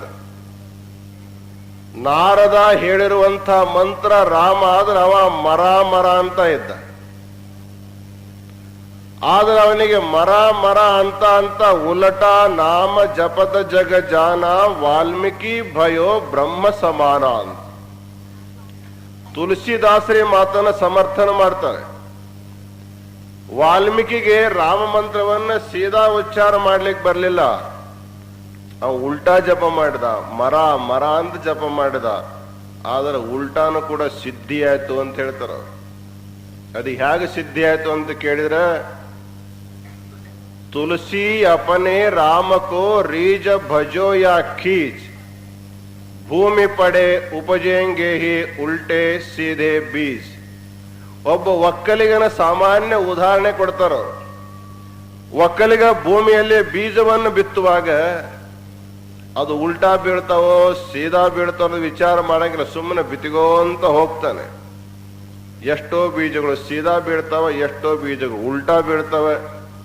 ಆದ್ರೆ ಬೀಜ ಹೇಗಾದ್ರೂ ಭೂಮಿಯಲ್ಲಿ ಬೀಳಬಹುದು, ಪರಂತು ಅದರ ಬೆಳೆ ಬರಬೇಕಾದ್ರೆ ಸೀದಾನ ಬರತ್ ಹೊರತಾಗಿ ಉಲ್ಟಾ ಬೀಜದ ಬೆಳೆ ಉಲ್ಟಾ ಹೋಗೋದಿಲ್ಲ. ಅಲ್ಲಿ ನಾವು ತಪ್ಪು ಮಾಡಬಹುದು, ನಮ್ಮ ತಪ್ಪನ್ನ ಪ್ರಕೃತಿ ಸುಧಾರಿಸ್ತದೆ, ಭೂಮಿ ಗುರ್ತದೆ. ಮನುಷ್ಯ ತಪ್ಪು ಮಾಡ್ತಾನೆ, ಆದ್ರೆ ಮನುಷ್ಯ ತಪ್ಪು ಮಾಡಿ ಅಂತ ತಿಳ್ಕೊಂಡು ನಾ ತಪ್ಪು ಮಾಡಬಾರಂತ ತಿಳ್ಕೊಂಡು ನೀವು ಮಾಡಿದ ತಪ್ಪನ್ನು ಸುಧಾರಿಸಿ ನಿಮ್ಮ ಬೀಜ ಉಲ್ಟಾ ಬಿದ್ದರೂ ಕೂಡ ಭೂಮಿ ಅದನ್ನು ಸರಿಪಡಿಸಿ ಸೀದಾ ಫಲ ಕೊಡ್ತದೆ. ಯಾಕಂದ್ರೆ ಭೂಮಿ ಪರಮಾತ್ಮನೊಂದು ರೂಪವಾಗಿರೋದ್ರಿಂದ ನಾವು ಮಾಡಿರುವಂತ ತಪ್ಪನ್ನದು ಸುಧಾರಣೆ ಮಾಡ್ತದೆ. ಹಾಗ ದೇವರಿಗೆ ಗುರ್ತದೆ, ನನ್ನ ನಾಮವನ್ನು ಈತ ಜಪ ಮಾಡ್ತಾನೆ, ಭಕ್ತಿಯಿಂದ ಮಾಡ್ತಾನೆ, ಆದ್ರೆ ವಾಣಿ ಶುದ್ಧ ಇಲ್ಲ ಅಂತ ತಿಳ್ಕೊಂಡು ಅವನ ಅಶುದ್ಧವಾದ ವಾಣಿ ಕೂಡ ಪರಮಾತ್ಮ ಕೃಪೆ ಮಾಡ್ತಾನೆ.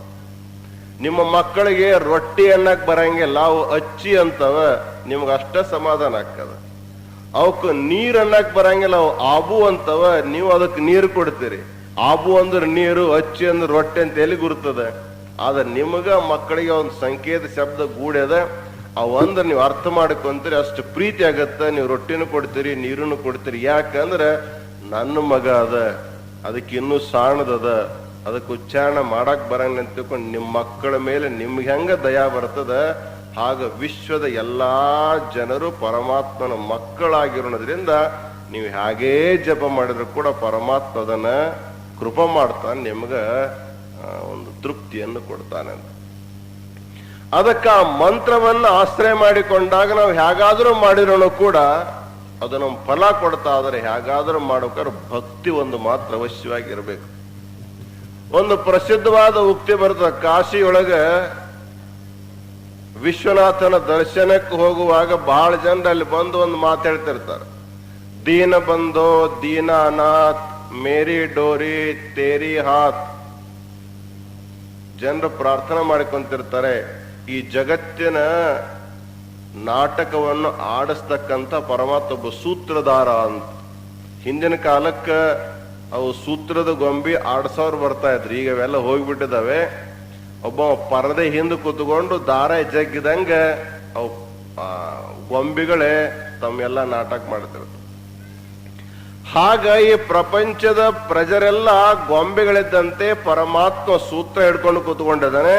ಅದಕ್ಕೆ ಹೇ ದೀನ ಬಂಧು, ನೀನು ದೀನರಿಗೆ ಬಂಧುವಾಗಿದಿ, ಅನಾಥರಿಗೆ ನಾಥನಾಗಿದಿ. ಅದಕ್ಕೆ ಮೇರಿ ಡೋರಿ ತೇರಿ ಹಾತ್, ನನ್ನ ಸೂತ್ರ ನಿನ್ನ ಕೈಯಾಗದ, ನೀ ಹೆಂಗ ಜಗ್ತಿದಿ, ಹೆಂಗ ಕುಣಿಸ್ತಿ, ಹೆಂಗ ನಾವು ಕುಣಿತೀವಿ ಅಂತ ಅರ್ಥ ಅದು. ಒಬ್ಬ ಹಳ್ಳಿ ಹೆಣ್ಮಗಳು ಆಕೆ ಕೂಡ ವಿಶ್ವನಾಥ್ ದರ್ಶನಕ್ಕೆ ಬಂದಿದ್ಲಂತ. ಇವ್ರು ಅನ್ನೋದನ್ನ ಒಂದ್ಸರಿ ಕೇಳಿದ್ಲು, ಏನಂದಿ, ನಿನ್ನ ಸೂತ್ರ ನನ್ನ ಕೈಯಾಗದ್ದಲ್ಲ, ಇದೆಲ್ಲ ತಪ್ಪಾಯ್ತು, ಸ್ವಲ್ಪ ಸುಧಾರಿಸಿ ನಿನ್ನೆ ಮಣ್ಣು, ಮೇರಿ ಡೋರಿ ತೇರಿ ಹಾತ್ ಅನ್ನು ಅಂತ ಅವ್ರಂದ್ರ. ಆಕೆ ಅಂದ್ಲು, ಅಂದು ಬಿಟ್ಟಿನ ಮತ್ತನ್ನೋದ್ರಾಗ ಏನದ, ಒಮ್ಮೆ ಬಾಯಿಗಿಂದ ಶಬ್ದ ಹೋಗ್ಯದವ್ರು ಹೊಳ್ಳಂತೂ ತೆಗೆದುಕೊಳ್ಳಕ್ ಬರಂಗಿಲ್ಲ, ಏನ್ ಹಾಕೋಲ್ದಕ್ಕ ಅದದ್ದನ ಸರಿ ಅದ ನನ್ನ ಬಾಯಿಂದ ಬಂದು ಅನ್ಲಾಕಿ. ಅದ ಹೆಂಗ್ ಸರಿ ಆಗತ್ತ ಅಂತ ಕೇಳಿದ್ಕಲ್ಲ, ಕಲಿಲಾರದ ಮುದುಕಿ ಕಲ್ತವ್ರಿಗೆ ತಿಳಿಸ್ತಂತದು. ಪರಮಾತ್ಮ ಸೂತ್ರ ನಮ್ಮ ಕೈಗಿದ್ರಷ್ಟೇ, ನಮ್ಮ ಸೂತ್ರ ಪರಮಾತ್ಮನ ಕೈಗಿದ್ರಷ್ಟೇ, ಇಬ್ರಿಗೆ ಸಂಬಂಧ ಆಯ್ತಿಲ್ಲೋ, ಸಂಬಂಧ ಆಯ್ತಿಲ್ಲೋ. ಯಾರ ಸೂತ್ರ ಯಾರ ಕೈಯಾಗಾರ ಇರ್ಲಿ ಪರಂತ ಇಬ್ರು ಸಂಬಂಧ ಆಯ್ತಿಲ್ಲೋ ಅಂತ ಹೇಳಿದಾಗ ಪಂಡಿತರು ಕೂಡ ನಾಚಿಕೊಂಡ್ರಂತ. ಹಾಗೆ ಈ ಪಂಚಾಕ್ಷರ ಮಹಾಮಂತ್ರ ಇದು ಸೂತ್ರ ಅಂತ, ಜೀವ ಪರಮಾತ್ಮರನ್ನು ಜೋಡಿಸುವಂತ ಒಂದು ಭದ್ರವಾಗಿರುವಂತ ಸೂತ್ರವಾಗಿರೋದ್ರಿಂದ ಭಕ್ತನಾಗಿರುವಂಥವನು ಏನು ಮಾಡ್ಬೇಕಪ್ಪ ಅಂದ್ರೆ ಪಂಚಾಕ್ಷರ ಜಪೋದ್ಯೋಗಿ. ಏನೆಲ್ಲ ಉದ್ಯೋಗ ಮಾಡ್ತಾ ಇದ್ರು ಕೂಡ ಪಂಚಾಕ್ಷರ ಜಪ ಮಾಡ್ಲಿಕ್ಕೆ ಯಾವ ತೊಂದರೆನೂ ಕೂಡ ಬರಂಗಿಲ್ಲ. ಅದಕ್ಕೆ ಆ ಮಂತ್ರವನ್ನ ಜಪ ಮಾಡ್ತಾ ನಮ್ಮ ಭಕ್ತಿಯ ಮೊದಲನೇ ಮೆಟ್ಟಲ್ ಅಂದ್ರೆ ಈ ಜಪದಿಂದ ಪ್ರಾರಂಭ ಆಗ್ತದೆ. ಈ ಜಪದಿಂದ, ಪರಮಾತ್ಮನ ನಾಮ ಜಪದಿಂದ ಭಕ್ತಿಯ ಒಂದು ವಿಕಾಸ ಪ್ರಾರಂಭವಾಗ್ತದೆ. ಅದಕ್ಕಾಗಿ ಭಕ್ತಿಯ ವಿಶೇಷವಾದ ವರ್ಣನ ಮಾಡ್ತಾ ಮುಂದೆ ರೇಣುಕರು ಅಪ್ಪಣೆ ಕೊಡಿಸ್ತಾ ಇದ್ದಾರೆ. ಭಕ್ತಿ ಎಷ್ಟು ಪ್ರಕಾರವಾಗಿದೆ ಅಂತ ಕೇಳಿದ್ರೆ, ಶ್ರವಣಂ, ಕೀರ್ತನಂ, ಶಂಭೋ ಸ್ಮರಣಂ, ಪಾದ ಸೇವನಂ, ಅರ್ಚನಂ, ವಂದನಂ, ದಾಸ್ಯಂ, ಸಖ್ಯಮಾತ್ಮ ನಿವೇದನಂ, ಏವಂ ನವವಿಧ ಭಕ್ತಿ ಅನ್ನುವಂಥ ಮಾತು ಹೇಳ್ತಾರೆ. ದೇವರನ್ನ ಆರಾಧಿಸುವಂತಹ ಪದ್ಧತಿ 9 ಪ್ರಕಾರವಾಗಿದೆ. ದೇವರ ಸಮೀಪಕ್ಕೆ ನಾವು ಹೋಗ್ಬೇಕಾದ್ರೆ, ದೇವರೇ ನಾವು ಆಗಬೇಕಾದಾಗ 9 ವಿಧಾನಗಳನ್ನು ಹೇಳ್ತಾರೆ. ಆ 9 ವಿಧಾನದಲ್ಲಿ ಯಾವುದಾದ್ರೂ ಒಂದು ವಿಧಾನ ಹಿಡ್ಕೊಂಡು ಹೋದ್ರು ಕೂಡ ಅಲ್ಲಿ ಹೋಗಿ ಮುಟ್ಲಿಕ್ಕೆ ಸಾಧ್ಯ ಆಕ್ಕದ. ಅಕಸ್ಮಾತ್ತಾಗಿ 9 ನಮ್ಮ ಜೀವನದಲ್ಲಿ ಬಂದ್ರೆ ನಮ್ಮಂತ ದೊಡ್ಡ ಭಕ್ತರು ಬೇರೆ ಯಾರು ಕೂಡ ಇಲ್ಲ ಅಂತ. ಹಾಗಾದ್ರೆ ಮೊದಲನೇ ಭಕ್ತಿ ಯಾವ್ದಪ್ಪ ಅಂದ್ರೆ ಶ್ರವಣ ಭಕ್ತಿ ಅಂತಾರ. ನೀವು 7 ಗಂಟೆಯಿಂದ 11 ಗಂಟೆ ಆಯ್ತು ನೀವು ಕೇಳ್ತೀರಿ. ನೀವು ಏನ್ ಮಾಡ್ತೀರಿ ಅಂದ್ರೆ ಶ್ರವಣ ಭಕ್ತಿ ಮಾಡಕತ್ತೀರಿ. ಯಾರೇನ್ ಹೇಳ್ತಾರೆ ಕೇಳ್ಕೊಂತ ಕುಂತಿರಲ್ಲ, ಇದು ಕೇಳೋದು ಬಹಳ ದೊಡ್ಡ ಭಕ್ತಿ ಅದ. ಎಲ್ಲರಿಗೂ ಕೇಳಕ್ ಆಗಂಗಿಲ್ಲ. ಅದರಾಗ ಇಂಥ ತತ್ವಜ್ಞಾನದ ಇಷ್ಟೊತ್ತು ಕೇಳಕ್ ಆಗಂಗಿಲ್ಲ. ಪರಂತು ಕೇಳ್ಬೇಕು. ಯಾಕೆ ಕೇಳ್ಬೇಕಂದ್ರೆ ಪರಮಾತ್ಮ ಕಿವಿ ಎದಕ್ ಕೊಟ್ಟಾನಂದ್ರೆ ಕೇಳಾಕ ಕೊಟ್ಟಾನ. ಶ್ರೋತ್ರಂ ಶ್ರುತೇನೈವ ನಕುಂಡಲೇನ. ಕಿವಿಗೆ ಭೂಷಣ ಯಾವುದು, ಕಿವಿಯ ಆಭೂಷಣ ಯಾವುದು ಅಂತ ತಿಳ್ಕೊಂಡು ಪ್ರಶ್ನೆ ಮಾಡಿದಾಗ ನಿಮಗ್ ಕೇಳಿದ್ರೆ ನೀವು ಬೇರೆ ಬೇರೆ ಹೇಳ್ತೀರಿ. ಕಿವಿಯಾಗೇನು ಭೂಷಣ ಯಾವ ಅಂದ್ರೆ ಅವ್ ಹೆಸರು ಒಂದಿಷ್ಟು ಲಿಸ್ಟ್ ಕೊಡ್ತಾರೆ ನೀವು. ಕಿವಿ ತುಂಬ ಆಭರಣಗಳನ್ನ ನೀವೆಲ್ಲ ಹಾಕೊಂತೀರಿ. ಪರಂತವೆಲ್ಲ ಕಿವಿಯ ಆಭೂಷಣ ಅಲ್ಲ ಅಂತಾರ. ಅವು ಯಾರ ಆಭೂಷಣ ಅಂದ್ರೆ ಯಾರೆಲ್ಲ ಶ್ರೀಮಂತಿಗೆ ಇದೆ, ಯಾರೆಲ್ಲ ಸಂಪತ್ತಿದೆ ಅವರು ಕಿವಿಗೆಲ್ಲ ಹಾಕೊಂತಾರ. ಪರಂತು ಎಲ್ಲರೂ ಶ್ರೀಮಂತರಾಗಿರಕ್ ಸಾಧ್ಯ ಇಲ್ಲ. ಶ್ರೀಮಂತರಾದವರು ಯಾವಾಗಲೂ ಶ್ರೀಮಂತರಾಗಿರಕ್ ಸಾಧ್ಯ ಇಲ್ಲ.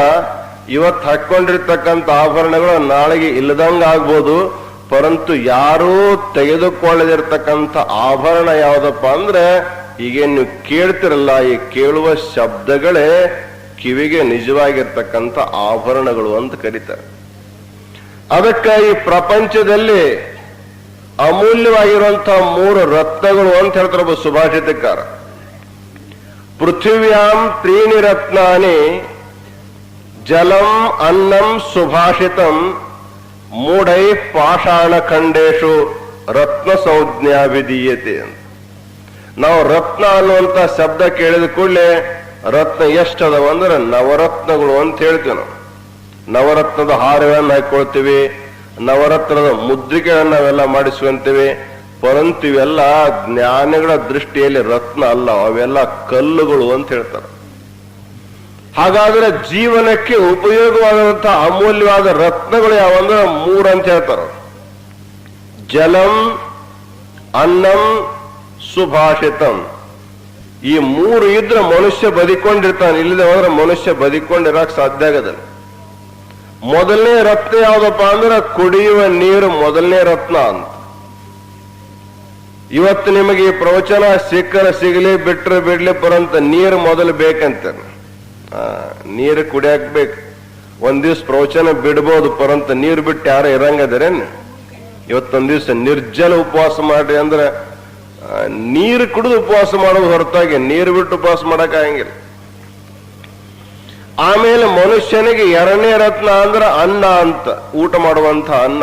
ಅನ್ನ ಬೇಕು ಅನ್ನಮಯ ದೇಹಕ್ಕೆ.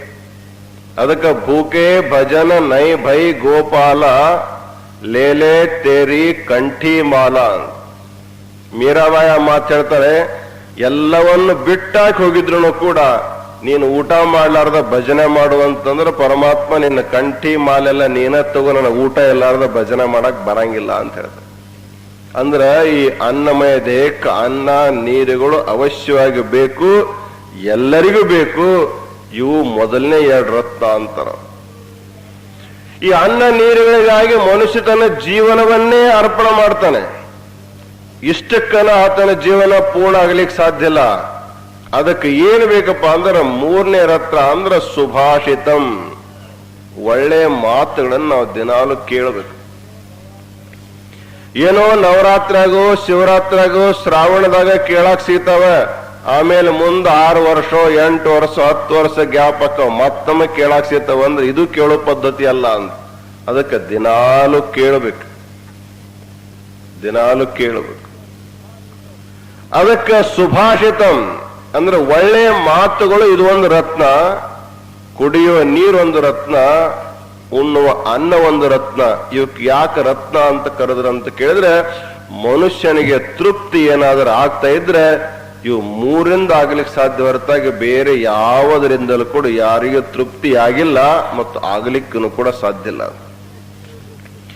ಯಾಕೆ ಈ 3ರಲ್ಲಿ ತೃಪ್ತಿ ಪಡಿಸುವಂತ ಸಾಮರ್ಥ್ಯ ಇದೆ ಅಂತ ಕೇಳಿದ್ರೆ, ಇವು ನಮ್ಮ ಒಳಗ ಪ್ರವೇಶ ಆಗ್ತಾವ.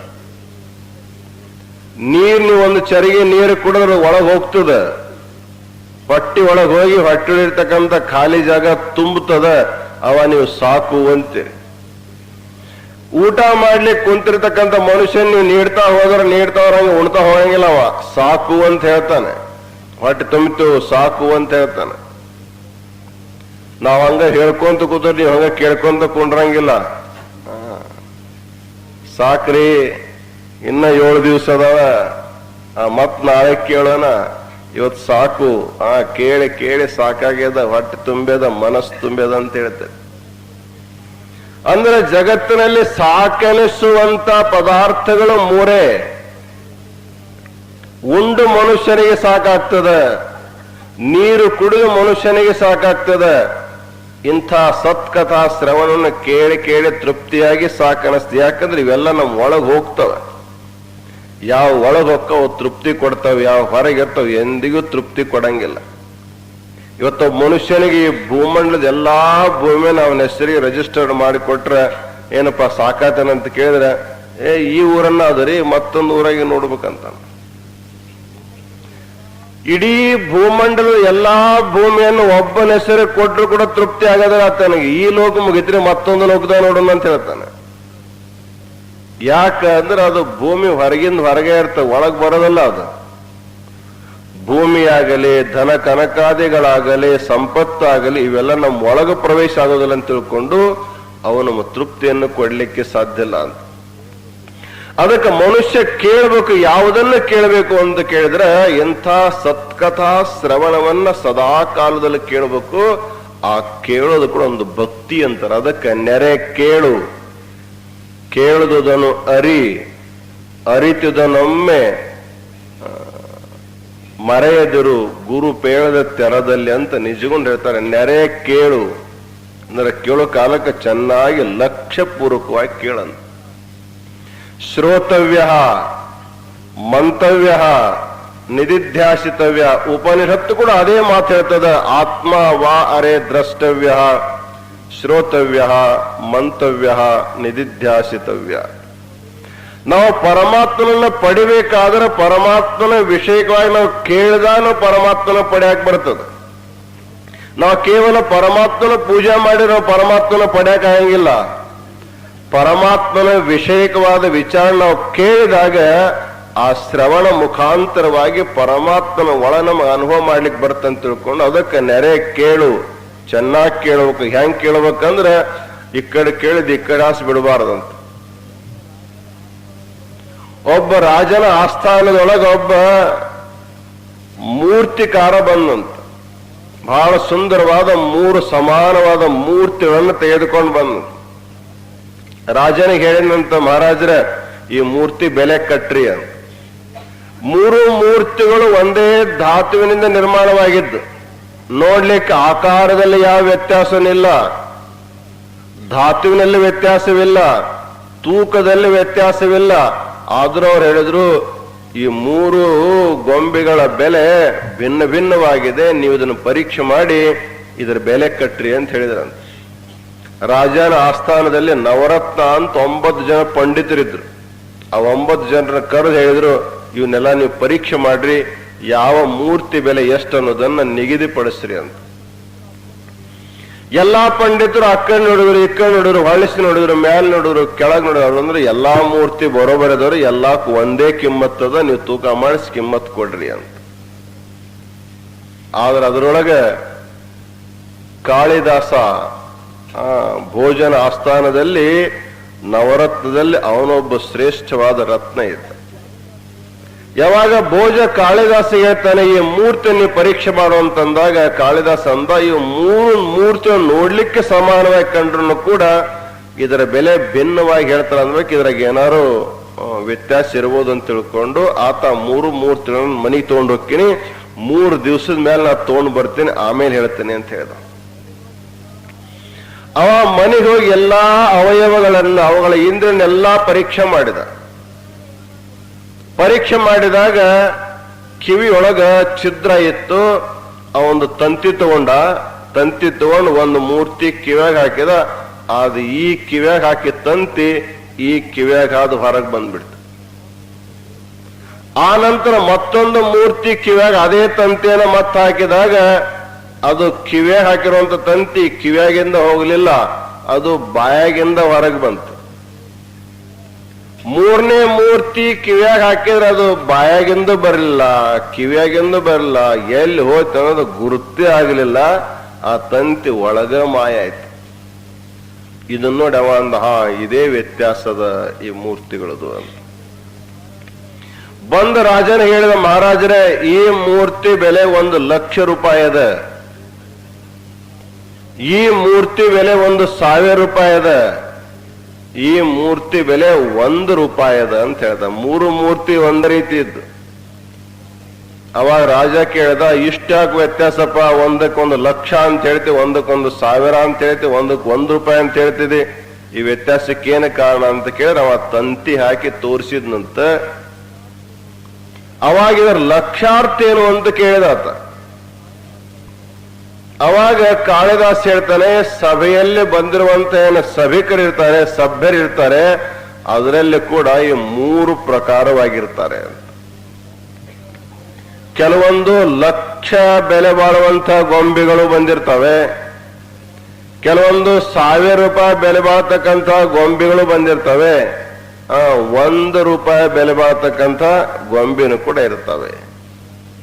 ಹಂಗಾದ್ರೆ 1 ರೂಪಾಯಿದ ಗೊಂಬೆ ಯಾವ ಅಂದ್ರೆ ಇಲ್ಲಿ ಕೇಳಿದ್ದನ್ನ ಇಲ್ಲೇ ಮರ್ತು ಮನೆಗೆ ಹೋಕ್ಕವಲ್ಲ, ಅವಕ್ಕ 1 ರೂಪಾಯಿದ ಗೊಂಬಿ ಅಂತ.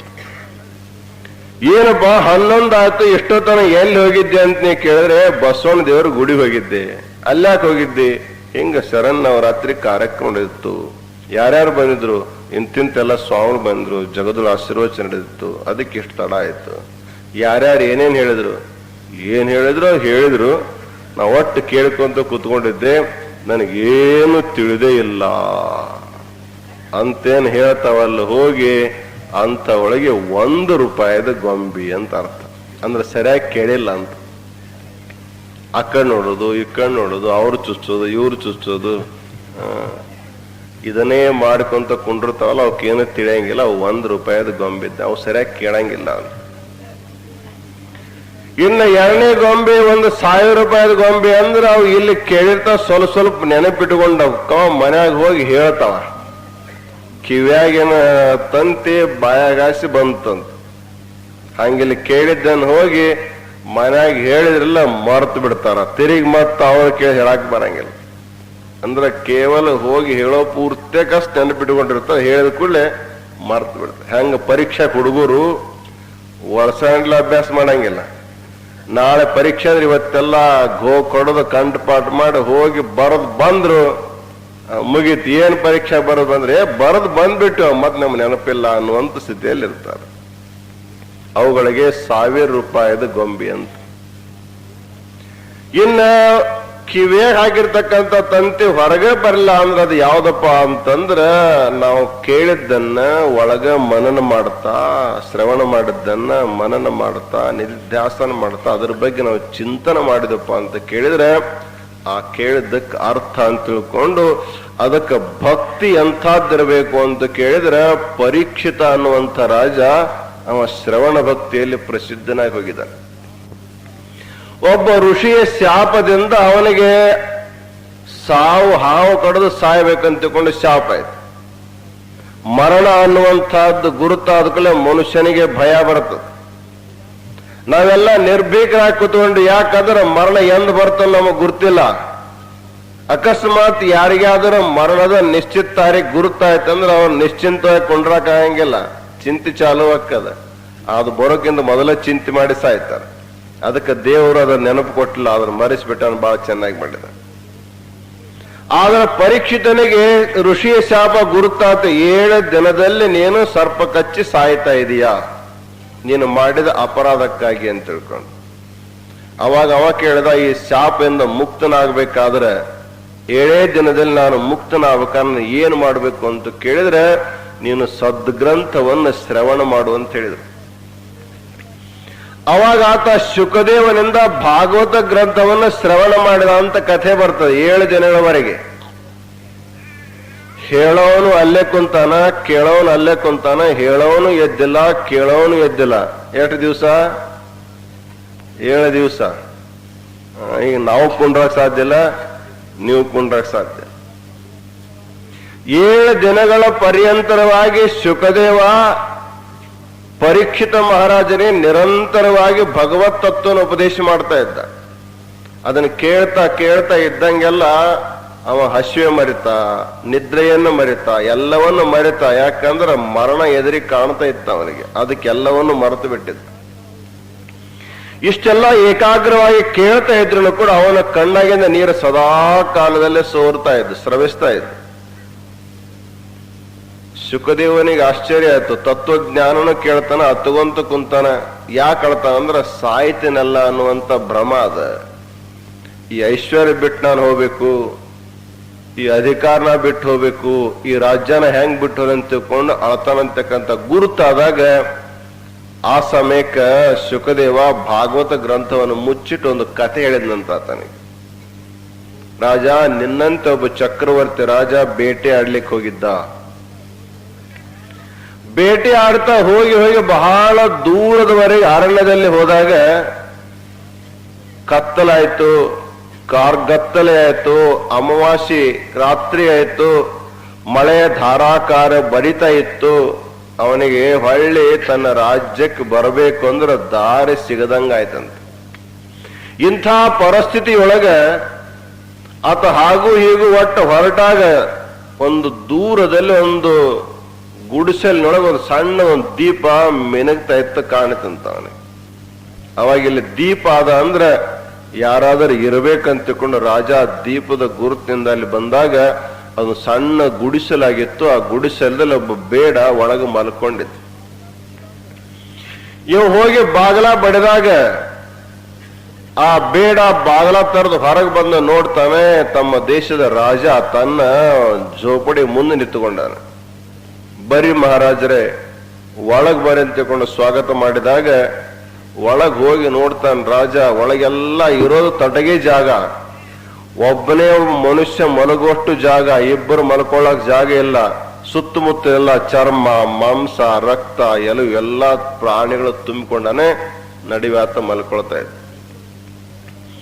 ನೀವು ಬರೀ ಇಲ್ಲಿ ಮಲ್ಕೋರಿ ಅಂತ ತಿಳ್ಕೊಂಡು ಹೇಳಿದಾಗ ರಾಜ ಏನೋ ಬಂದ ಮಳೆಗಂಜಿ ತೊಯಿಸುವಂತೆ ತಿಳ್ಕೊಂಡು, ಪರಂತು ಅದರಲ್ಲಿ ಮಲಗೋದು ರಾಜನಿಗೆ ಆಗಲಿಕ್ಕೆ ಬಹಳ ಕಷ್ಟ ಇದೆ. ಆ ಸಮಯಕ್ಕೆ ರಾಜ ಕೇಳಿದಂತ ಅವನಿಗೆ, ಇಂಥ ಹೊಲಸಿನಾಗ ನೀ ಹೆಂಗ್ ಮಕ್ಕೊಂತೆಪ್ಪ ದಿನ? ಅವಂದ, ದಿನ ಹೊಲಸಿನಾಗ ಇದ್ದು ಇದ್ದು ಇದ್ದು ನನಗೆ ಇಷ್ಟು ರೂಢಿ ಆಗಿದೆ, ಅದು ಹೊಲಸೇ ಅನ್ಸಂಗಿಲ್ಲ ನನಗೆ, ನಾನು ಆರಾಮಾಗಿ ನಿದ್ದೆ ಮಾಡ್ತೇನೆ. ಪರಂತು ನನಗೆ ಈ ಹೊಲಸಿ ಜಾಗದಲ್ಲಿ ನಿದ್ದೆ ಮಾಡ್ಲಿಕ್ಕೆ ಸಾಧ್ಯ ಇಲ್ಲ, ಅದಕ್ಕೆ ನಾ ಹೆಂಗ್ ಮಲ್ಕೋಲಿ ಅಂತ ಕೇಳಿದ್ರೆ ಅವಾಗ ಅವನಿಗೆ ಒಂದು ಮದ್ಯದ ಬಾಟ್ಲಿ ಕೊಟ್ಟನಂತ. ಇದನ್ನ ಸೇವನ ಮಾಡು ಅಂದ್ರೆ ನೀವು ಮೂರ್ಛೆ ಹೋಗ್ತೀವಿ, ನೀ ಎಲ್ಲಿ ಬಿದ್ರು ನಿನಗೆ ಅರಿವು ಹಂಗಿಲ್ಲ, ಆರಾಮ್ ನಿದ್ದೆ ಅಂತ ತಿಳ್ಕೊಂಡು ಅವಾಗ ಮದ್ಯವನ್ನು ಸೇವಿಸಿ ರಾಜ ಆ ಎಲಬು ಮಾಂಸ ಮಧ್ಯದಲ್ಲಿ ಮಲಿಕೊಂಡಂತ. ಮಲ್ಕೊಂಡ್ರೆ ನಿದ್ದೆ ಇತ್ತು ನಿಶೆಯೊಳಗೆ. ಪ್ರಾತಃ ಕಾಲ ಆದ್ರೂ ಎಚ್ಚರ ಆಗಲಿಲ್ಲ. ಮಧ್ಯಾಹ್ನ ಆಯ್ತು, ಮತ್ತೆ ಸಾಯಂಕಾಲ ಆಯ್ತು, ಮತ್ತೆ ರಾತ್ರಿ ಆಯ್ತು, ಮತ್ತೆ ಪ್ರಾತಃ ಕಾಲ ಆಯ್ತು, ಇನ್ನೂ ಮಲಗಿಯದನ್ ರಾಜ, ಹೇಳಕ ಸಾಧ್ಯ ಇಲ್ಲ. ಅವಾಗ ಬೇಟೆಗಾರ ಬಂದು ಎಬ್ಸಿದಂತ ಅವನಿಗೆ, ಮಹಾರಾಜರೇ, ನೀವು ದೊಡ್ಡ ಚಕ್ರವರ್ತಿ ರಾಜರು, ಅರಮನೆಯಲ್ಲಿ ಸುಪ್ಪತ್ತಿಗೆ ಮೇಲೆ ಮಲಗುವಂಥವ್ರು ನೀವು, ಪರಂತು ಏನೋ ಪ್ರಾಸಂಗಿಕವಾಗಿ ನನ್ನ ಗುಡಿಸಲಲ್ಲಿ ಮಲ್ಕೊಂಡಿದ್ದೀರಾ, ಅದಕ್ಕೆ ನೀವು ಹೇಳ್ರಿ, 2 ದಿವಸ ಆಯ್ತು, ನಿಮ್ಮ ಪ್ರಜೆ ನಿಮ್ಮ ಹಾದಿ ನೋಡ್ತಾ ಇರ್ಬೋದು, ಹೇಳ್ರಿ ಅಂತ ತಿಳ್ಕೊಂಡು ಹೇಳಿದಾಗ ಅವ ಕಣ್ಣು ತೆಗಿಲಾರ್ದ ಮಾತಾಡ್ತಿದಂತ ರಾಜ, ನೀ ಯಾರು ಅಂತ ಕೇಳಿದಂತ ಅವನಿಗೆ. ನೀ ಯಾರು ಅಂತ ಕೇಳಿದ್ರೆ 2 ದಿವಸದಿಂದ ನಿಮಗೆ ಬಾಗಲ ತೆಗೆದು ಒಳಗ್ ಬಿಟ್ಟವ ನಾನು, ಇದು ಗುಡಿಸಲು ನಂದದ, ನಿಮ್ಮ ಅರಮನೆ ಬೇರೆ ಅದ, ನೀವು ಹೋಗ್ರಿ ಅಂತ ತಿಳ್ಕೊಂಡು ಕೇಳಿದ್ರೆ ನಾನು ಹೋಗಂಗಿಲ್ಲ, ನಾ ಇಲ್ಲೇ ಇರ್ತೇನೆ, ಇದು ನಂದೇ ಅಂತ ತಿಳ್ಕೊಂಡು ಅಂದಂತ ಈ ಕಥೆ ಹೇಳಿ ಪರೀಕ್ಷಿತನಿಗೆ ಸುಖದೇವ ಕೇಳಿದಂತ, ಆ ರಾಜ ಎಷ್ಟು ಬುದ್ಧಿಮಂತ ಅಂತ ಕೇಳಿದ್ನಂತ. ಅವಾಗ ಪರೀಕ್ಷಿತ ಹೇಳಿದ, ಮಹಾರಾಜ್ ಸುಖದೇವ ಅವನೆಂತ ಬುದ್ಧಿಮಂತ, ತನ್ನ ದಿವ್ಯವಾದ ಅರಮನೆಯನ್ನು ಬಿಟ್ಟುಕೊಟ್ಟು ಹೊಲಸಾದ ಗುಡಿಸಲಲ್ಲಿ ಮಲ್ಕೊಂಡನ, ಗುಡಿಸಲ ಬಿಟ್ಟು ಹೋಗಕ್ ಒಲ್ಲೆ ಅಂತಾನಂತಂದ್ರ ಅವನಂತ ಮೂರ್ಖ, ಶತಮೂರ್ಖ ಬೇರೆ ಯಾರು ಇಲ್ಲ ಅಂತಂದಾಗ ಅವಾಗ ಸುಖದೇವ ಹೇಳಿದಂತ, ಆ ಶತಮೂರ್ಖ ಬೇರೆ ಯಾರಲ್ಲ, ನೀನೇ ಆ ಶತಮೂರ್ಖ ಅಂತ ಹೇಳಿದ. ಯಾಕಂತ ಕೇಳಿದ್ರೆ ಈ ದೇಹವೆಂಬುವಂತಹದ್ದೇನು ಇದು ಗುಡಿಸಲಾಗಿದೆ, ಎಂಥದ್ದಿದೆ ಅಂತ ಕೇಳಿದ್ರೆ ಇದು ಮಾಂಸ, ಮಜ್ಜ, ಎಲವು, ತೊಗರು ಇದರಿಂದ ತುಂಬಿಕೊಂಡದ. ಇದ್ರಾಗ ಏನೋ ಒಂದು ಕರ್ಮಾಧೀನವಾಗಿ ಜೀವಾತ್ಮ ಬಂದು ಒಳಗ ದೇಹದಲ್ಲಿ ಕುಳಿತುಕೊಂಡಿದ್ದಾನೆ. ಈ ದೇಹ ಬಿಡಪ್ಪ ಅಂದ್ರೆ ನಾ ಹೆಂಗ್ ಬಿಡ್ಲಿ ಅಂತ ಅಳತಾನ ಅಂತ ಕೇಳಿದ್ರೆ ಆ ರಾಜನಿಗೆ ನಿನಗೆ ಏನು ವ್ಯತ್ಯಾಸ ಅಂತ ತಿಳ್ಕೊಂಡು ಹೇಳಿದಾಗ ಅವ ರಾಜನಿಗೆ ಅರಿವಾಯ್ತಂತ, ಜ್ಞಾನ ಆಯ್ತು. ಕೊನೆಗೆ 7 ದಿನಗಳೊಳಗಾಗಿ ಆತ ಭಾಗವತವನ್ನು ಕೇಳಿ ಕೇಳಿ ಕೇಳಿ ಹೆಂಗಾದಂದ್ರ ಭಗವದ್ ರೂಪನೇ ಆದ್ನಂತ. 7ನೇ ದಿವಸಕ್ಕೆ ಮರಣ ಅನ್ನುವಂಥ ತಪ್ಪಿದ್ದಲ್ಲ ಯಾರಿಗೂ. ಜಾತಶ್ಚಹಿ ಧ್ರುವಂ ಮೃತ್ಯುರ್ ಧ್ರುವಂ ಜನ್ಮ ಮೃತಶ್ಚ, ಹುಟ್ಟಿದವನಿಗೆ ಸಾವು ತಪ್ಪಿದ್ದಲ್ಲ ಅಂತ ತಿಳ್ಕೊಂಡು ರಾಜನಿಗೆ 7ನೇ ದಿವಸಕ್ಕೆ ಮೃತ್ಯು ಬಂತು. ಆ ಸರ್ಪ ಅನ್ನುವಂಥದ್ದು ಬಂದು ಹೇಗೋ ಬಂದು ಹೂವಿನ ಹಾರದಲ್ಲಿ ಬಂತೋ, ಹಣ್ಣಿನಲ್ಲಿ ಬಂತೋ, ಸಣ್ಣ ಕೀಟ ಆಕಾರದಲ್ಲಿ ಬಂತಂತ. ಬೇಕಾದಷ್ಟು ಭದ್ರವಾದ ಕಾವಲ ಇಟ್ಟಿದ್ರು ಹಾವು ಬರಬಾರದು ಅಂತ ತಿಳ್ಕೊಂಡು. ಪರಂತು ಅನೇಕ ಋಷಿಗಳು ಮಹರ್ಷಿಗಳು ರಾಜನಿಗೆ ಆಶೀರ್ವಾದ ಮಾಡಬೇಕು ಅಂತಿಮವಾಗಿ ತಿಳ್ಕೊಂಡು ಬರುವಾಗ ಯಾರ ಹಣ್ಣು ತಂದ್ರು, ಯಾರ ಹೂವಿನ ಹಾರ ತಂದ್ರು, ಆ ಹಾರದೊಳಗ ಅತಿ ಸೂಕ್ಷ್ಮವಾದ ಕೀಟಿಯ ರೂಪದಲ್ಲಿ ಆ ಸರ್ಪ ಬಂದು ಯಾವಾಗ ಅವ್ರ ಕೊಳ್ಳಾಗ ಹಾರ ಹಾಕಿದ್ರು ಆವಾಗ ತನ್ನ ಭಯಾನಕವಾದ ರೂಪವನ್ನು ತಾಳೆ ರಾಜನಿಗೆ ಕಚ್ಚದ ಹಾವಮಾಯ್ತಂತೆ. ಅದು ಮಾಯ ಆದ ಕೂಡಲೇ ಆ ವಿಷದ ಜ್ವಾಲೆಗೆ ರಾಜನ ಶರೀರ ಸುಡಾಕ್ ಚಾಲು ಆಯ್ತು. ರಾಜನ ಶರೀರಕ್ಕೆ ಅಗ್ನಿ ಹತ್ತಿದೆಲ್ಲ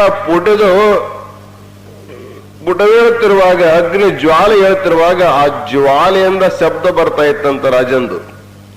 ಯಾವುದು ಸುಡಬೇಕಾಗಿತ್ತು ಅದೇ ಸುಡುತ್ತ ಹೊರತಾಗಿ ಸುಡದೇ ಇರುವಂತ ಆತ್ಮ ಯಾರು ಸುಡ್ಲಿಕ್ಕೆ ಸಾಧ್ಯ ಇಲ್ಲ ಅಂತ. ನೈನಂ ಛಂದಂತಿ ಶಸ್ತ್ರಾಣಿ ನೈನಂ ದಹತಿ ಪಾವಕಃ ನ ಚೈನಂ ಕ್ಲೇದಯಂತ್ಯಾಪಃ ನ ಶೋಷಯತಿ ಮಾರುತಃ. ಆತ್ಮತತ್ವವನ್ನ ಅಗ್ನಿ ಸುಡಲಿಕ್ಕೆ ಸಾಧ್ಯ ಇಲ್ಲ, ನೀರು ತೊಯಿಸಲಿಕ್ಕೆ ಸಾಧ್ಯ ಇಲ್ಲ, ಗಾಳಿ ಹಾರಿಸಿಕೊಂಡು ಹೋಗ್ಲಿಕ್ಕೆ ಸಾಧ್ಯ ಇಲ್ಲ. ಅಂಥ ಆತ್ಮತತ್ವದ ಮೇಲೆ ನಿನ್ನ ವಿಷದ ಯಾವ ಪ್ರಭಾವನೂ ಕೂಡ ಆಗಿಲ್ಲ ಅಂತ ತಿಳ್ಕೊಂಡು ಆ ಜ್ಞಾನಿ ಆಗಿರ್ತಕ್ಕಂಥ ಪರೀಕ್ಷಿತ ಅಂತಿಮ ಸಮಯದೊಳಗೆ ಸಂತೋಷವಾಗಿ ದೇಹ ಬಿಟ್ಟನಂತೆ. ಪರಂತು ಉಳಿದ ಸಾಮಾನ್ಯ ಜನರು ಸಾಯುವಾಗ ಹೆಂಗ್ ಸಾಯ್ತಾರ ಅಂದ್ರೆ ಅತಗೋಂತ ಸಾಯ್ತಾರ. ಅದಕ್ಕೆ ಹುಟ್ಟು ಕಾಲಕ್ಕೆ ಅತಗೋಂತನೇ ಹುಟ್ಟುತ್ತಾರ. ಮಕ್ಕಳು ಹುಟ್ಟು ಕಾಲಕ್ಕೆ ಯಾಕೆ ಅಳ್ತಾರ ಅಂದ್ರೆ ಅವ್ರ ಹಿಂದಿನ ಜನ ಸಾಯೋ ಕಾಲಕ್ಕೆ ಅತ್ಕೊಂತ ಸತ್ತಿರ ಅಂತ ತಿಳ್ಕೊಂಡು ಹುಟ್ಟು ಕಾಲಕ್ಕೆ ಅತ್ಕೊಂತಾನೆ ಹುಟ್ಟಬೇಕಾಗ್ತದ. ಅದಕ್ಕೆ ಅಂತ್ಯದಲ್ಲಿ ಯಾವ ಸ್ಥಿತಿ ಇರ್ತದ ಮುಂದಿನ ಜನ್ಮದ ಪ್ರಾರಂಭದ ಗಳಿಗೆಯಲ್ಲಿ ಅದೇ ಸ್ಥಿತಿಯಾಗಿರುತ್ತೆ. ಅಂತಾನೆ ಕಬೀರ ಒಂದು ಮಾತು ಹೇಳ್ತಾನೆ, ಜಬ ತುಮ ಆಯೇ ಜಗತಮೇ ಜಗ ಹಸೆ ತುಮ ರೋಯ್ ಐಸಾ ಕರನಿ ಕರ್ಚಲೋ ತುಮ ಹಸೆ ಜಗ ರೋಯ್. ಯಾವಾಗ ಜಗತ್ತಿನಲ್ಲಿ ನೀನು ಬರ್ತಾ ಇದ್ದಿ ಅವಾಗ ನೀನು ಅಳ್ತಾ ಇದ್ರು, ಎಲ್ಲರೂ ನಗತಾ ಇದ್ರು.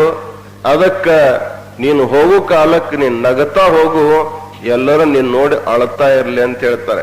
ಅದಕ್ಕೆ ಮನುಷ್ಯ ಸಾಯು ಕಾಲಕ್ಕೆ ದೇಹವನ್ನು ಬಿಡು ಕಾಲಕ್ಕೆ ನಗತಾ ಬಿಡ್ಬೇಕಾದ್ರೆ ಯಾರು ನಗತಾ ಬಿಡ್ತಾರಂದ್ರೆ ಯಾರು ಎಂತ ಸತ್ ಕಥಾ ಶ್ರವಣ ಮಾಡ್ತಾರೆ, ಆತ್ಮದ ಅರಿವನ್ನು ಮಾಡಿಕೊಂಡಿರ್ತಾರೆ, ಆತ್ಮ ಪರಮಾತ್ಮರ ಐಕ್ಯತೆ ಅಂತ ತಿಳ್ಕೊಂಡಿರ್ತಾರೆ, ಅವರು ಮಾತ್ರ ನಗತಾ ದೇವಿಡು ಹೊರತಾಗಿ ಉಳಿದವರೆಲ್ಲ ಅಳತಾ ಬಿಡ್ತಾರೆ. ಅದಕ್ಕಾಗಿ ಭಕ್ತಿಗಳಲ್ಲಿ ಶ್ರೇಷ್ಠವಾದ ಭಕ್ತಿ ಅಂದ್ರೆ ಶ್ರವಣ ಭಕ್ತಿ. ಆ ಶ್ರವಣ ಭಕ್ತಿಯನ್ನು ಮಾಡಿ ನೀವೆಲ್ಲ ಅಂಥ ಧೈರ್ಯವನ್ನು ತಾಳಿಕೊಡಂತೆ ತಿಳ್ಕೊಂಡು ತಿಳಿಸಿ ಇವತ್ತಿನ ಆಶೀರ್ವಚನಕ್ಕೆ ವಿರಾಮ ಕೊಡ್ತಾ ಇದ್ದೇವೆ. ಓಂ ಶಾಂತಿ ಶಾಂತಿ ಶಾಂತಿ.